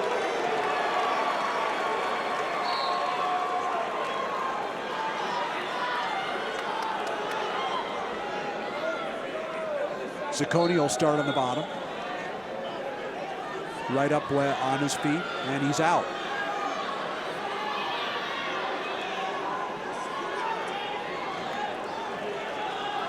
Montini, as they go out of bounds, has had an individual state champion 17 straight years in the state tournament. That's an unbelievable record, and it's needless to say, it's a state record. At one time, Waukegan had a state champ during their heyday for 13 consecutive years, and I thought that was a net record that would never be broken.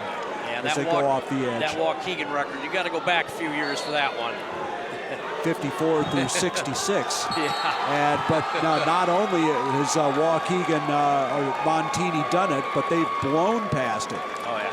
And Melendez is a minute 25 away from extending Montini's streak in that regard to 18 straight years. Nearly a generation. Your winning champion at 113 pounds. So far, Melendez comfortably in control of this match. Just about a minute to go. And Zaccone been pretty much unable to score an offensive point. Trying to work, improve on a double, and Melendez monkey rolls him through. And with 55 seconds left, they'll go to the center.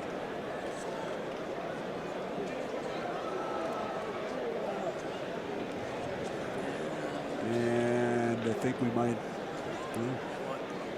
I thought about some blood time. Yeah. Looks like they're okay.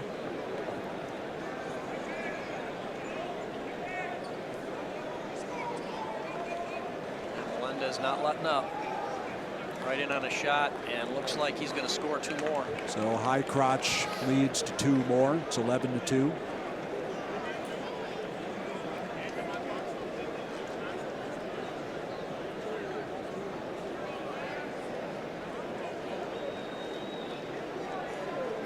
And there's a stall warning. Stall warning against Zaccone. Final 10 seconds.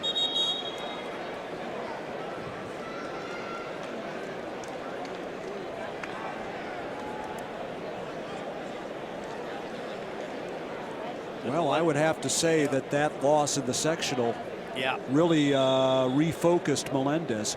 We have a... He's just a few seconds away from a major decision.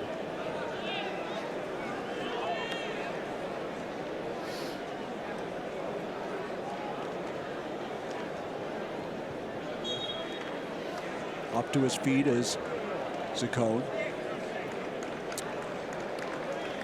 The streak is now 18 straight years with a state champion for Montini, as Joey Melendez repeats as state champion with an 11-2 major decision. And we'll be right back. Next up, 120 pounds.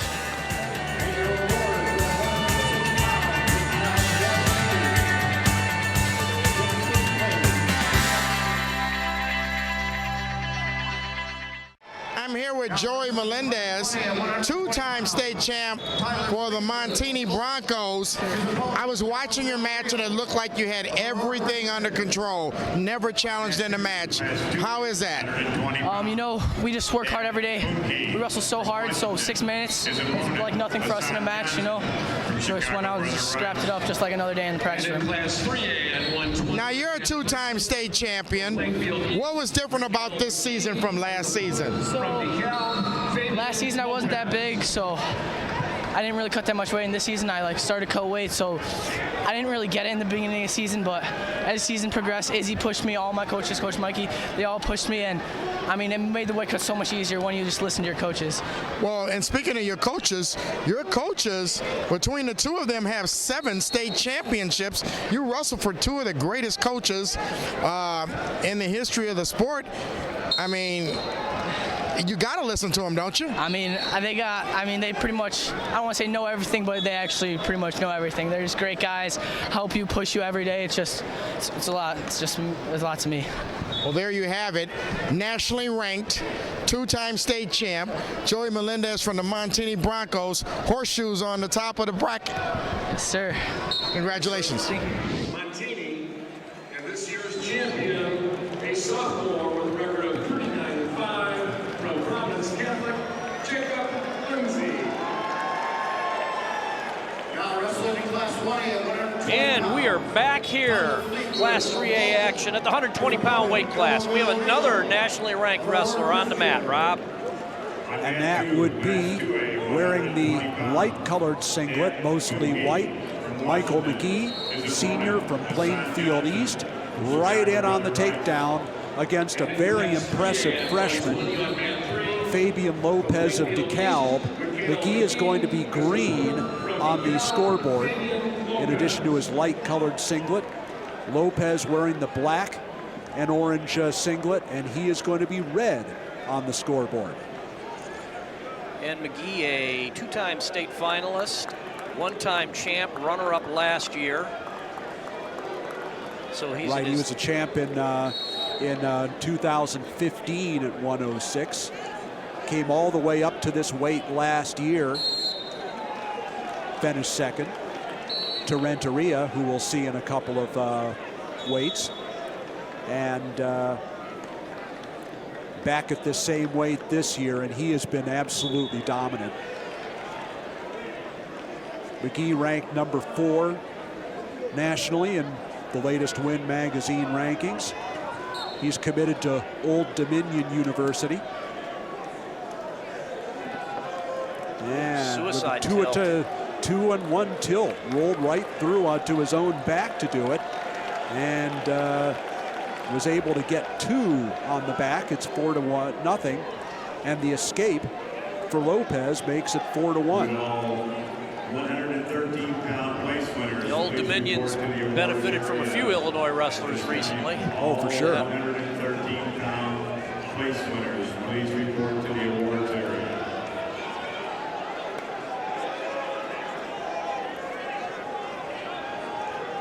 Now Lopez in on the single. Showing some fight here. Down 4-1, but looking to score.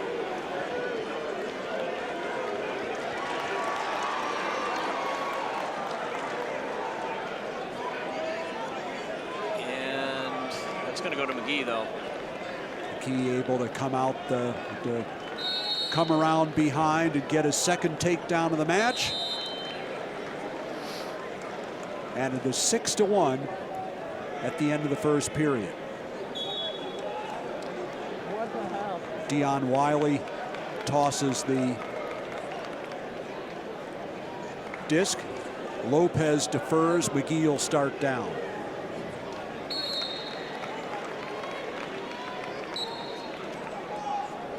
Right up to his feet and right out is McGee for the escape, and it's 7-1.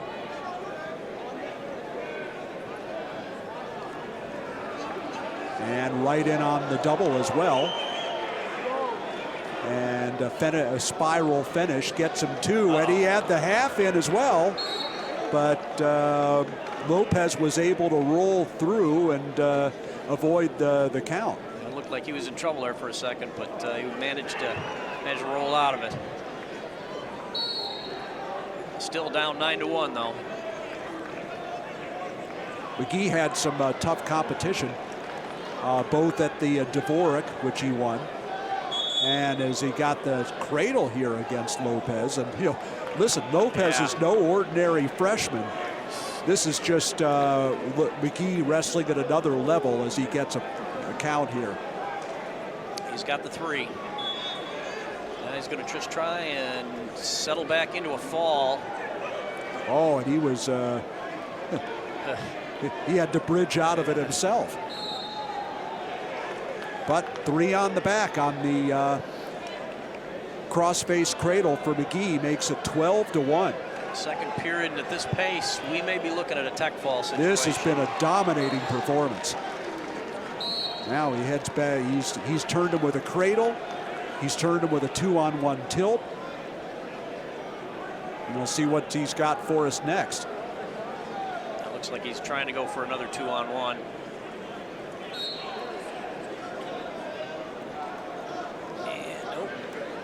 And Lopez is up to his feet.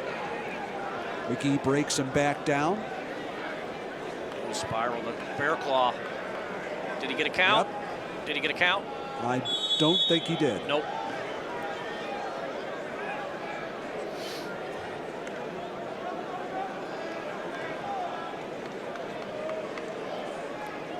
Final seconds of the second period here.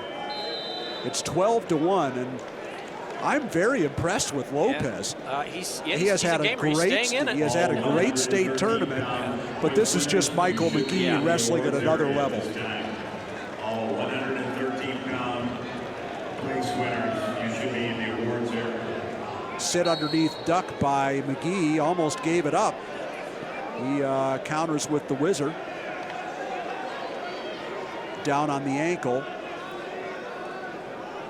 And it's a stalemate.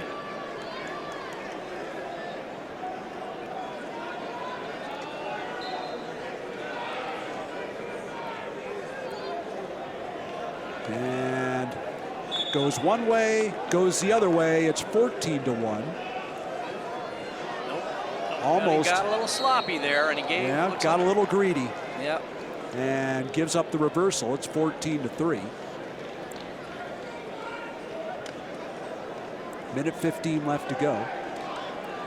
Right back to his feet. And it's 15-3. 2 takedowns would give him a technical fall. Or so would a 4-point move of some kind. And oh, nope. Wow. Oh, wow. Just overpowered. And there it is. Just overpowered him. That move, how many wrestlers would that move have worked for Lopez? Anybody but Anybody McGee. else. Anybody else. There's your tech But ball. McGee is able, and you know, you'd get a little sloppy those last two, but he was able to horse his way out of it. It's a technical fall for McGee, and he's a 2-time state champion. It's 19-3 your final, and we will be right back. Next weight class, 126 pounds.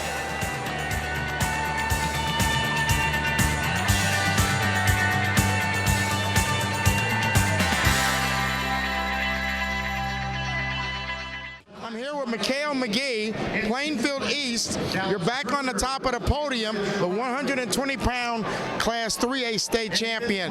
Talk to me a little bit about what it's like. You came up short last year, and you were already a state champ, and then you put it back together this year. Undefeated, I might add. Yeah, last year, coming in second left a sour taste in my mouth, and I remember that taste every day in the wrestling room. And I knew what it took to get there because I'd already done it before, so I just pushed myself even harder than I did the year I won it. I just didn't want to be second again. So. Well, they say if you've been to the mountain, you know the path to go back up there. Yeah. So now you're going to move on. You're going to change colors and put on like some different shades of blue and go out to the East Coast and wrestle at Old Dominion. How do you feel about that experience that's coming up for you? I'm excited. I'm really excited about that. I know it's going to be really different from high school, but I just can't wait. I'm ready to wrestle at the collegiate level. So. Well, 2-time state champ, Plainfield East. You got the job done tonight. State champ. Congratulations, East Coast. Get ready. Here he comes, Mikhail McGee.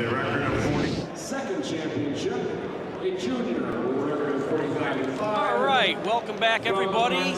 We're at the 126-pound weight class, and this features 2 nationally ranked wrestlers. Rob?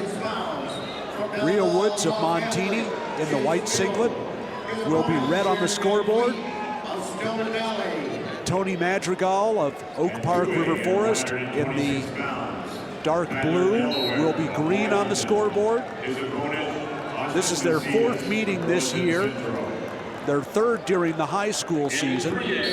They met at in the finals of the USA Preseason Nationals, as well as twice at the Ironman Invitational. Madrigal won all 3 meetings. But Woods has sure looked great against everybody else he's wrestled. And it's, to be fair, it's tough to beat a really good guy, you know, that many times in a row. Just, it's almost like a law of averages thing.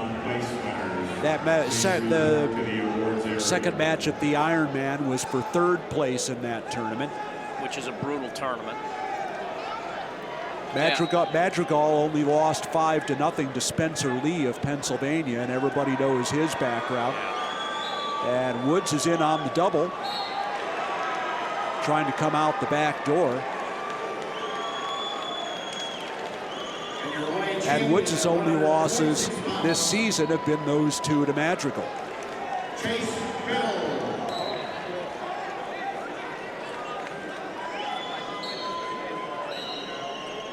Yeah, Madrigal with 2 losses. The one loss to Spencer Lee, and the other one was actually a DQ, a questionable DQ at the Clash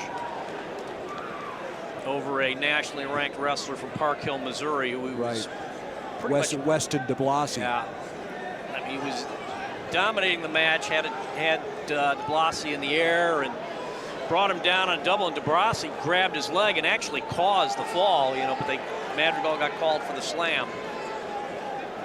15 seconds left in the first period. Woods has had one good shot. And a stall warning by Jeff Sorensen issued to Madrigal. 4 seconds left in the first period. So, stall warning against Madrigal to open things here.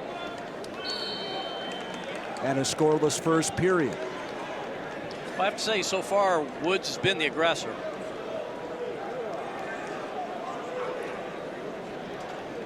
Madrigal starting on the bottom.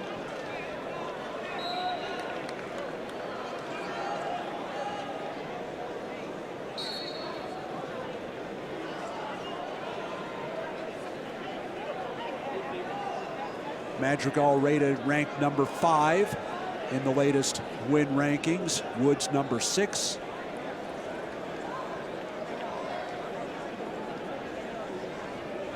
Which one will be 5 and which one will be 6 after this match?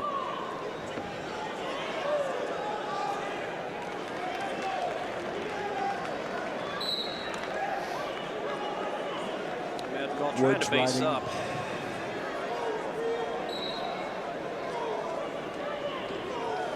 Yeah, Woods with a tough ride. Now Madrigal hooks onto the ankle. Now they're going to call potentially dangerous. Potentially dangerous on that ankle. We've wrestled 45 seconds of this second period. Still no score between Woods of Montini and Madrigal of Oak Park River Forest.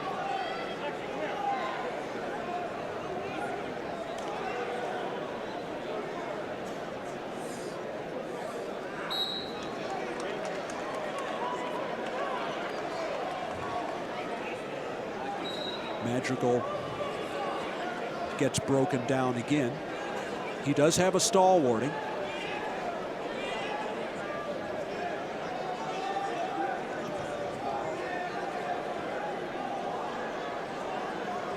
Now Woods crab riding him a little bit. Well, with just about 30 seconds to go, Madrigal's been unable to escape.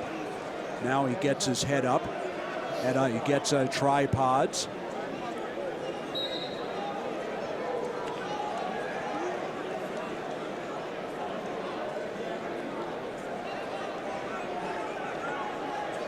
Yeah, he better Final be careful. He's going to get seconds. another warning here. Yeah, you can't have your head down on the mat like that. Yeah, there it is. Woods with the ride out. Now he'll take down.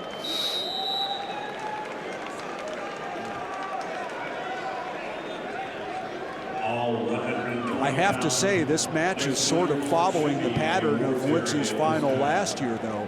Yeah. Remember that? Where he had the. We thought he was in business when he got the escape, assuming he gets the escape here, which he does. Now it's 1-0. Now what else is he going to do? That's the big question.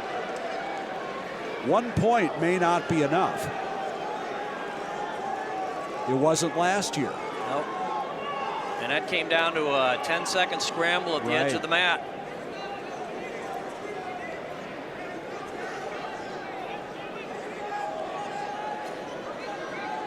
The escape for Woods here at the start of the third is the only point of the match. Eerily similar to Woods' final last year with Louis Hayes of Sandburg. And I'm sure he's thinking about that a little bit too. Probably. And break sort of a pseudo stalemate. We have 1:04 left as Jeff Sorensen restarts them.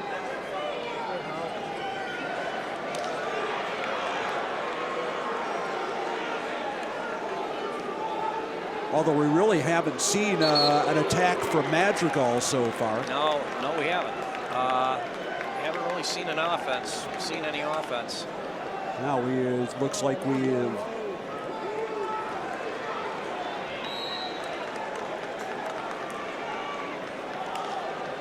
going to be a blood time stoppage for Madrigal. We have under a minute left in the match.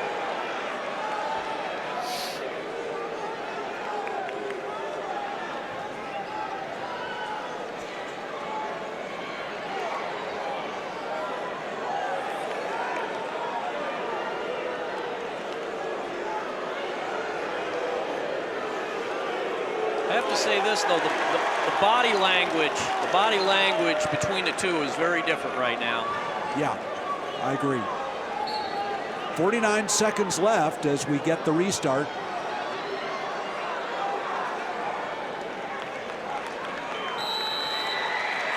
Still that 1-point escape holding up so far. Oh, now Madrigal in on the single. Trying to turn and... Potentially dangerous. Oh, potentially dangerous is called, and Madrigal can't believe it, and Paul Rogers can't believe it. Yeah. They're back on their feet. And he's in on the single again. No points yet. Still no points. He's trying to bring him back on the mat. 20 seconds left to go. Wow. Now he's got that, trying to treetop that, switch off to the double. Oh, still nothing as they go to the edge. So Madrigal got his offense started a little late, but he's had a couple of serious opportunities here. Now a stall warning to Woods. It's not going to be enough. 8 seconds to go. No. 7 seconds left as they come to the center. Not going to be enough. Madrigal's going to have one more chance. Will 7 seconds be enough? You know, and if he'd attacked like this in the first period, you know, we might have had a different match. 3, 2, there it is. 1. This time, 1 point is enough for Real Woods. It almost wasn't, but he survives 1-0. Yep. 2 state champions for Montini on this night. Yep, and that's Woods' third time in the finals. From Montini, Real Woods. So we'll be back with 132 pounds right after this.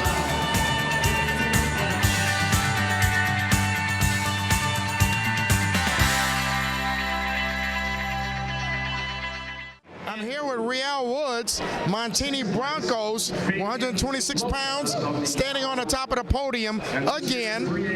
What's it feel like, state champ? It feels great. You know, you work so hard this season. Got what I got. No, it paid off. And you couldn't have got a better opponent to test your skill level out there. And you look like you were handling your business. What was your strategy? You know, learning from what I did wrong. The first 2 matches I lost to him, and improving from there. Now, last year you weren't on the top of the podium. What did you do different? Oh, you know, I thought about that every single day. I trained every single day, and kept working and working. Let it push me. You know, it's inside me, and it pushed me so much harder to get me where I am now. Living a life for the moment, right? This moment right here. Well, this is the state champ from Montini. You got a lot of great coaches over there in that room. A lot of guys that got their own bracket boards. You know, so you got room for another bracket board next year? Oh yeah, it's coming. It's coming. And you might have to wrestle that guy again, or there's always a guy. That's what it is. But I'm gonna get it done. Congratulations. Harder. 2-time state champ, Montini Broncos, Real Woods, right here, bringing the bracket board back to Lombard. Yes, sir. 120 pounds, a senior with a record of 43-0, and also celebrating his second championship, Mikhail McGee, Plainfield East. Now wrestling class 1A, And here we go, folks. We're back at 132-pound weight class. Wearing the red and white singlet and getting the first takedown, apparently, yes they are, is Jason Renneria, the defending state champion from Oak Park River Forest. He'll be green on the scoreboard. He's nationally ranked, I believe. Right. Ranked number 7. Going against 2-time, now 3-time state place winner, Abdullah Asaf of Lockport. And look at this. Little explosiveness from Asaf. Asaf wearing the gold singlet, and he'll be red on the scoreboard.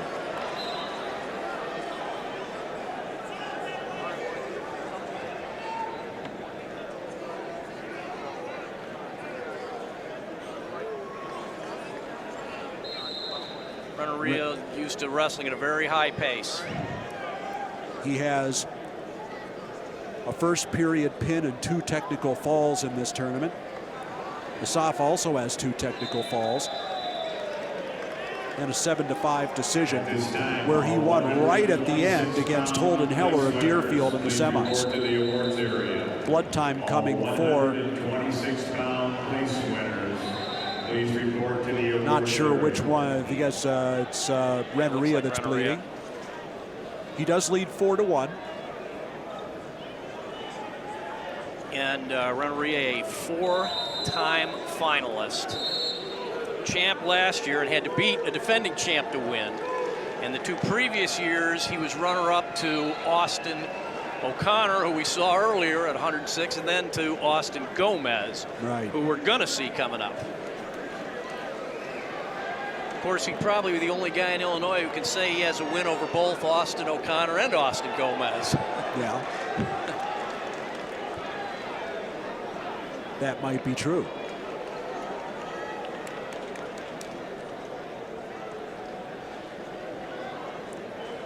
Now he says, I want to sop up. So it's 4-2. Final minute of the first period.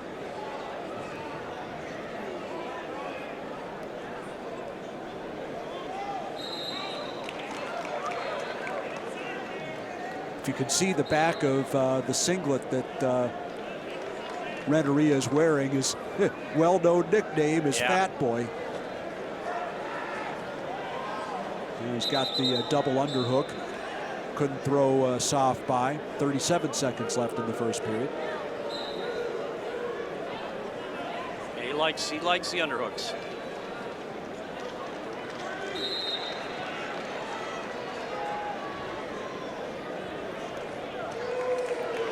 And the duck under to the high crotch. Makes it 6-2.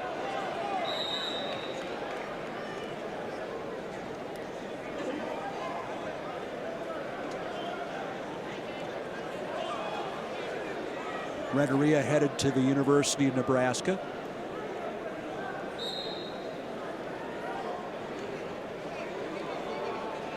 Soft 5th in the state last year. 3rd in the state as a sophomore. Trying to. And the first period is over. Renneria leads 6-2.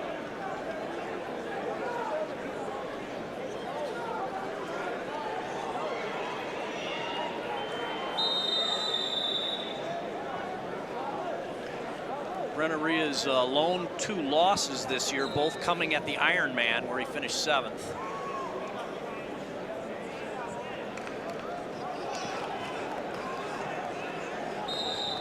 Right, he lost to Zach Donathan of Mason, Ohio, and to Zach Sherman of Blair Academy.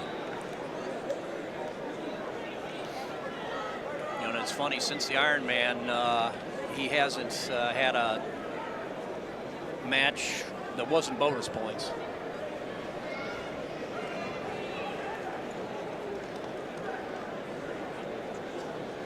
Four takedowns for Renneria. Now the 4th escape given to Asaf. Scores 8-4. And reaches through to the leg for another takedown. Well, they haven't given it yet.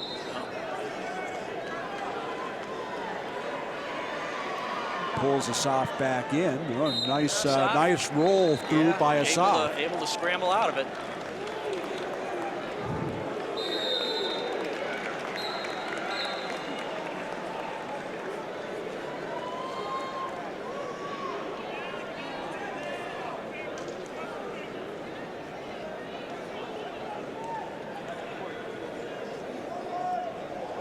And almost had that foot sweep. Almost had the foot sweep. Little double underhook lateral action there. And Oak Park wondering why that's not 2. Yeah.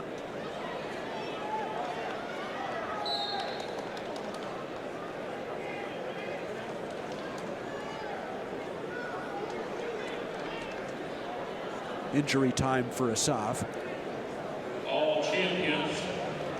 We would like all champions to stick around for a champion's photo. He's battled his way through injuries both his junior and senior years. In all classes, please stick around for a championship photo.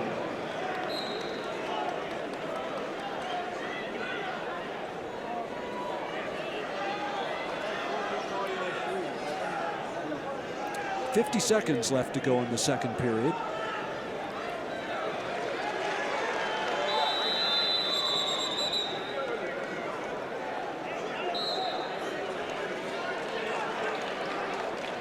Whizzer throw doesn't work. Well, now we got blood time. More blood time now for Renneria. Should be in the awards area at this time. All 126-pound place winners should be in the awards area at this time.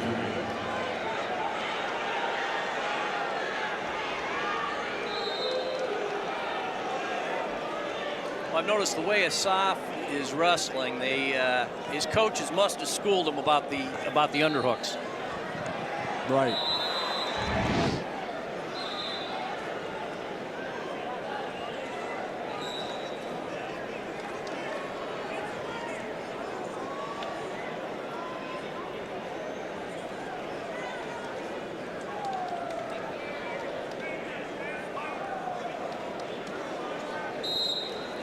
And now it's 2. Stall warning in 2.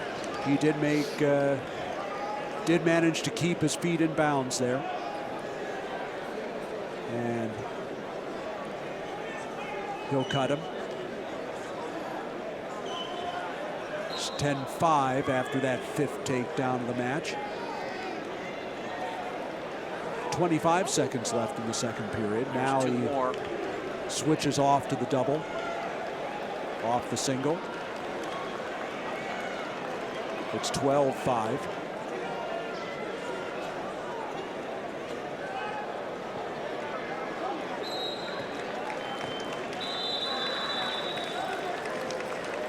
They'll come back to the center with 7 seconds left in the period. And this year's champion at 2A, 132 pounds.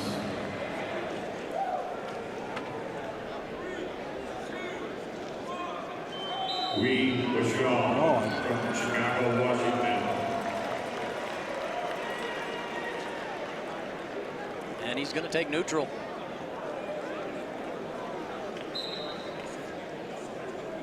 .12-5 going into the third period.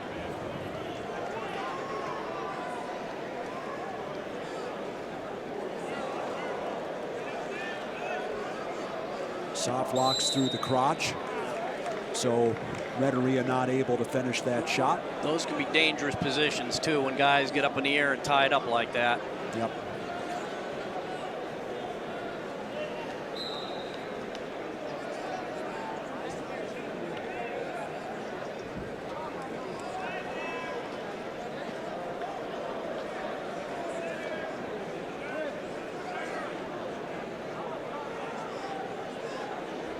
Soft has shown some fight.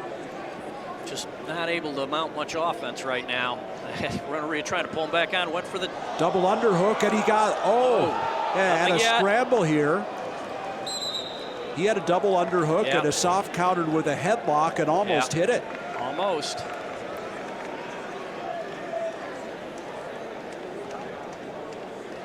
Great hips by Renneria to get out of that one. Yep. Still 12-5. About a minute 10 to go. Looks like we have no. Just a stalemate. Chris Camp trying to get them to wrestle in the center as much as he can. Hasn't always been successful at that. And there's 2. And there's 2. Like he wasn't sure. Well, yeah, that's 2. He's going to put him back on the feet. No, not yet. No. Well, I guess he's going to. Oh, he's going optional.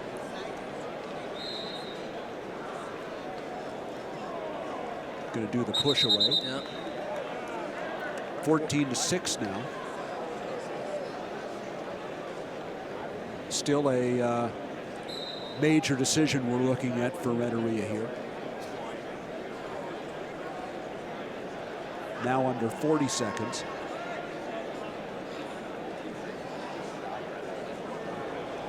Another throw by. Yep. 8 takedowns now for Renteria.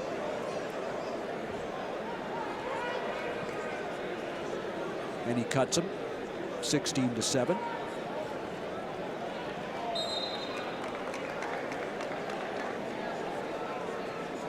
Just 17 seconds left in the match. Well,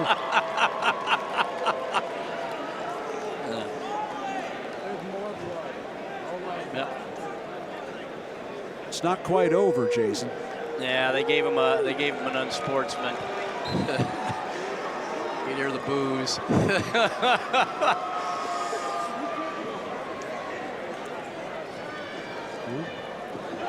Oh, and Hassaf actually gets a takedown to finish out the match.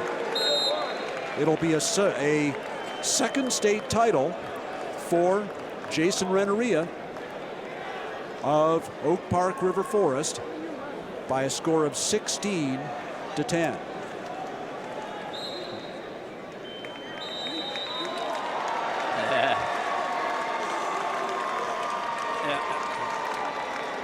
So he adds a 32-pound state title to the one he won at 120 last year.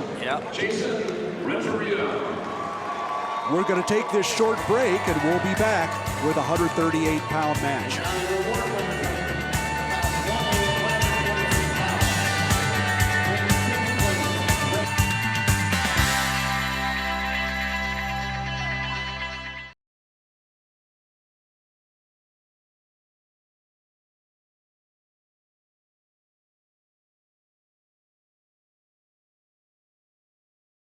I'm here with Jason Renteria, also known as Fat Boy. I don't know why, but he's now a 2-time state champ for Oak Park River Forest and a 4-time finalist. What a heck of a way to end your high school career. Thank you. I told myself at the beginning of the season, whoever steps out in front of me, I'm going to put as many points up as on the board I can. And I showed it. I scored 16 points. Last year I only scored 8. I doubled my points up from last year, just in the finals. And I'm just grateful. And all through high school, you've had the pressure of being that guy. Everybody knew who you were. How did you handle that every time you step on the mat? They know who you are and that they've got to wrestle their best.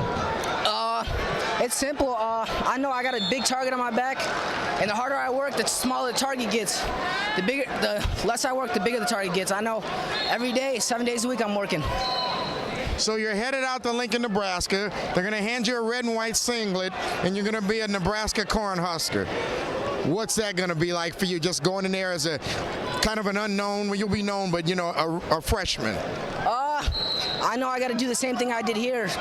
I'm a little bit known now, but I know in order to be known at the next level, I gotta step up my game. Well, we've seen you step your game up. We know you're capable of that. This is the 2-time state champ from the Oak Park River Forest Huskies. This is Jason Renteria, state champion. Congratulations, and have fun at the next level. Thank you. 36-2 record, celebrating his second state title from Montigny, Real Woods. And we are back here at 138-pound weight class, featuring a returning state champ and nationally ranked wrestler, Rob. Austin Gomez of Glenbard North, wearing the black and gold piping on his singlet.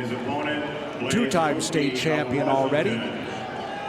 He will be green on the scoreboard. And Kendall Coleman of Chicago Mount Carmel, wearing the brown singlet. Coleman will be red. And where do you have Gomez in your national rankings? Number 2. Number 2. Committed, of course, to Iowa State University, as everybody knows. Who just got a new head coach. Yeah, that's a home run hire for Iowa State for sure, hiring Kevin Dresser away from Virginia Tech. I hope Virginia Tech will be able to keep up the momentum he built there, because boy, they're a great program now. Oh yeah. But certainly no reason the rivalry won't be back Would all in Iowa. 132-pound place winners please report to the rewards area? All 132-pound place winners please report to the awards area. Gomez, of course, the state champion as he works from the single across the double and gets the takedown. It's second of the match. It's 4-1. State champ at 126 last year. At 113 as a sophomore, third in the state as a freshman.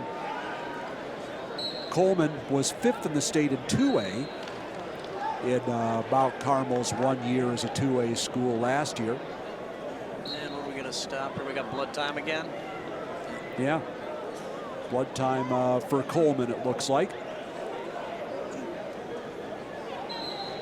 Coleman, a couple of impressive wins, especially the one in the quarterfinals in overtime over Jamie Hernandez of Oak Park River Forest. So finally they cut off the blood time. Little over a minute used. And we're going to go back to action here. With the final 38 seconds of the period. Gomez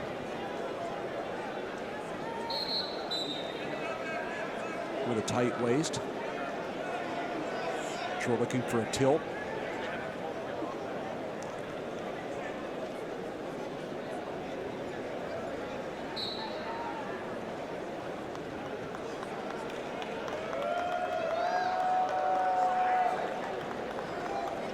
Gomez had a tough match over in the quarterfinals himself over Anthony Cheloni of Marmion.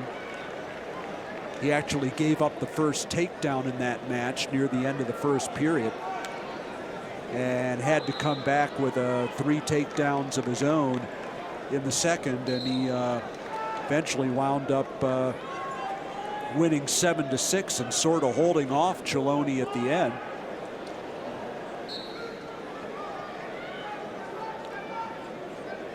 You know, yeah. As for Coleman, you know, Coleman wrestled Cheloni 4 times this year, lost all 4 of them, but here he is the one in the finals, and Cheloni had to settle for third.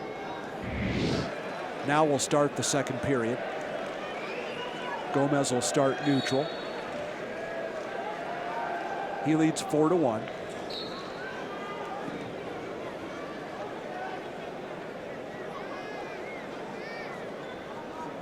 Total contrast in body styles. Oh, look at that. Oh, boy. Seat belted him. Yeah. With that nice little rethrow. Yeah. And it's 2-2. 2 on the back, as well as the takedown, and it's 8-1. Coleman is long. Yeah, and that's long, something that of course Gomez has to deal with. Gomez, short, stocky.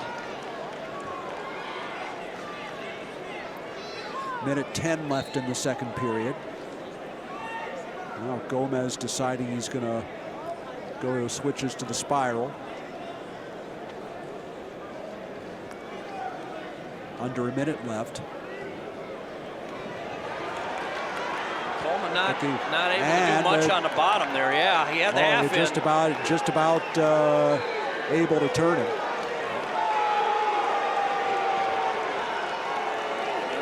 Now down to 45 seconds.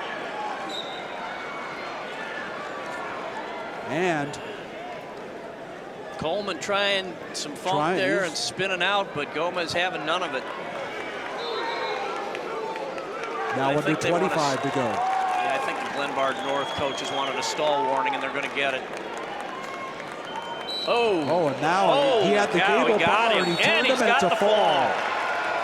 In 3 minutes and 45 seconds, a dominant finals performance by Austin Gomez. Coleman never saw that coming. Of Glenbard North. He is a 3-time state champion. Yeah, I don't think Coleman, he never saw it coming, and he was on his back before he knew what hit him. One more match to go in these finals, and we'll be back to give it to you right after this.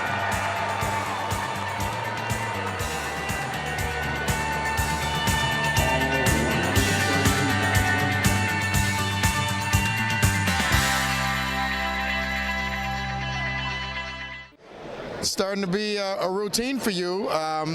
Just what was different or special about this one tonight?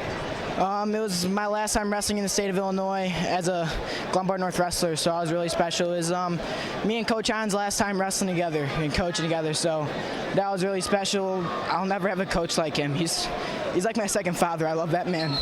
Well, you grew up in that room as a little guy, just watching all that, yeah. You know, and your uncles and your brothers and all that, you know. So it's in the history for you a little bit, right? Yeah, I was just blessed with such a great background family of wrestling. You know, Joe was a 2-time state champion in Illinois, and my dad was just on me 24/7 when I was 5, 6 years old, so a lot of credit is due to him.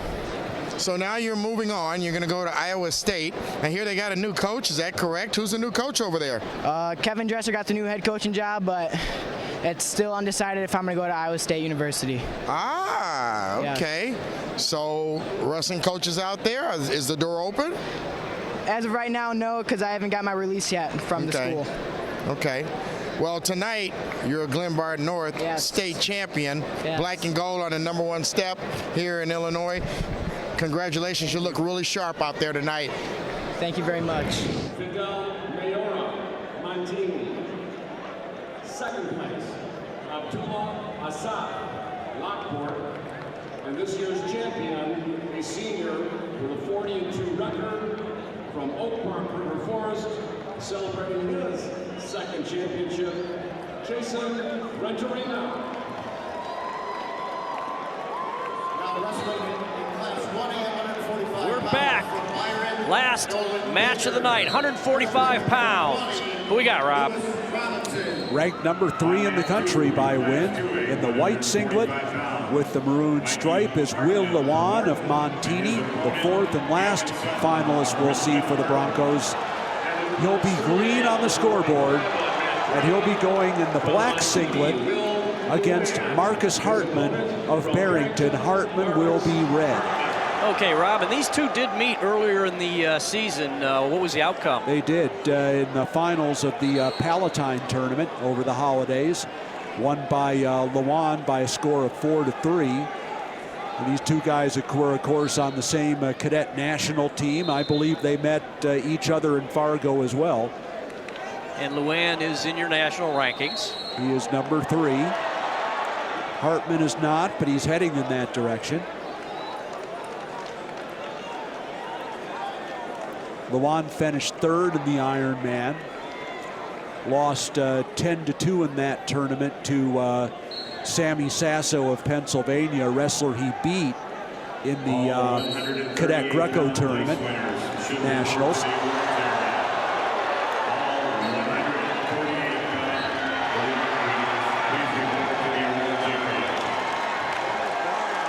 His other loss was to Austin O'Connor.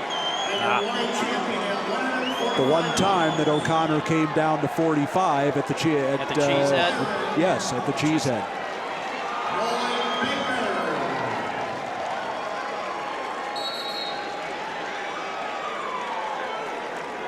So these two definitely know each other, and not surprising there's no score in the first period so far. 15 seconds left in it.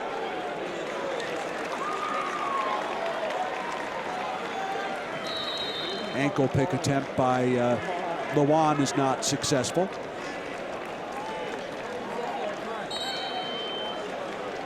Scoreless first period between these two. Lewan was 3rd in the state last year. He was 4th in the state as a freshman in 2A. Hartman was 5th in the state last year at 126, so he's moved up from 126 last year as he's got a had the half in. Didn't get a count though. And was a 106-pounder as a freshman, so he's grown a lot.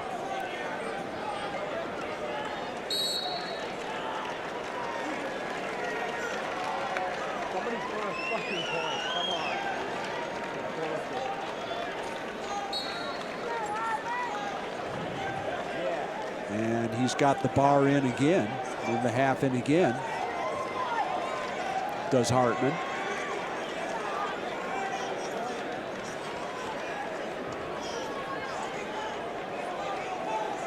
He's trying to get that leg in, trying to work that leg out, but you know, we're going to get a stalemate. 41 seconds gone in the second period. Hartman definitely uses his length to his advantage. Still crab riding him. Got the half in. Once again, we'd like to get a photo of all champions. We've wrestled a minute here in the second period, and Lawan is able to get some separation and the escape.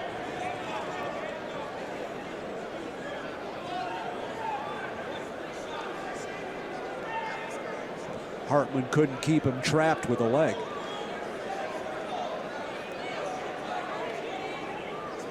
So it's 1-0 the score in favor of Lawan.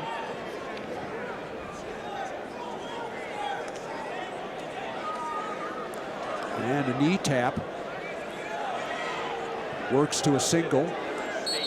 And almost had the Close. double. It was close. He'd gotten control of that far ankle, he'd have gotten the 2 on it. Hartman able to keep enough of a whizzer in to keep Lawan off of that ankle. 15 seconds left to go here in the second period.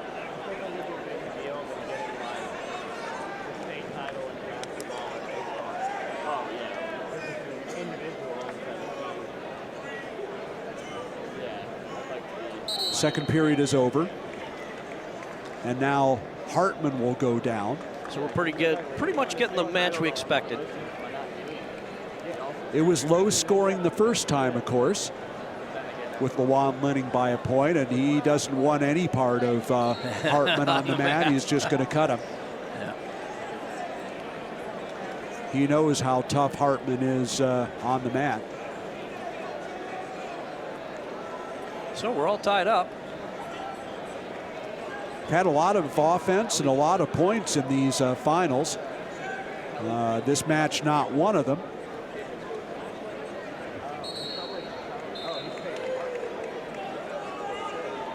All 138-pound place winners should be in the awards area at this time. All 138 2 escapes, all we've got. Under a minute and a half left. Dare I say regulation time? Oh, nice ankle pick by Lawan, gets him 2. Now it's 3-1. We have not had an overtime match in these finals. Kind of a rarity. Yeah. Because so many of these matches are so evenly matched.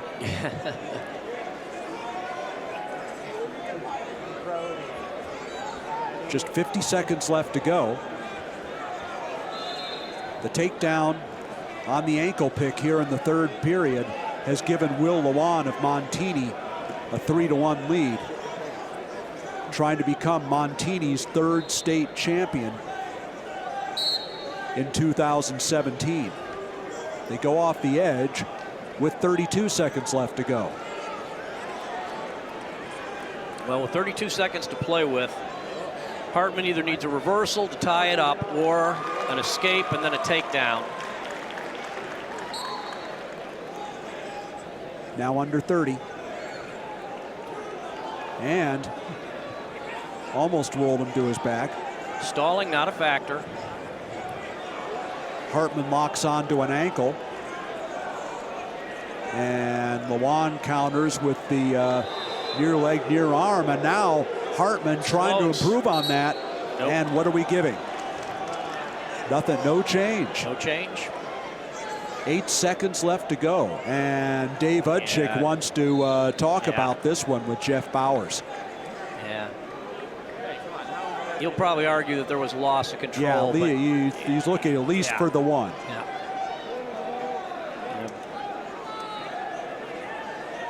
Must have been enough of saying enough of whiz are in there. Yeah. So here we are, just 8 seconds to go.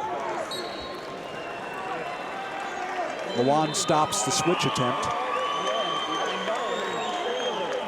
And he cuts him.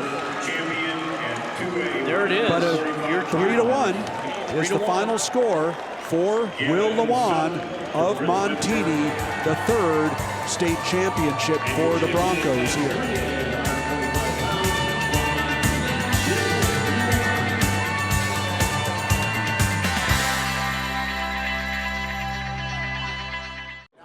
See history being made tonight as Austin O'Connor at 152 pounds became our 16th four-time champ, second one for St. Rita.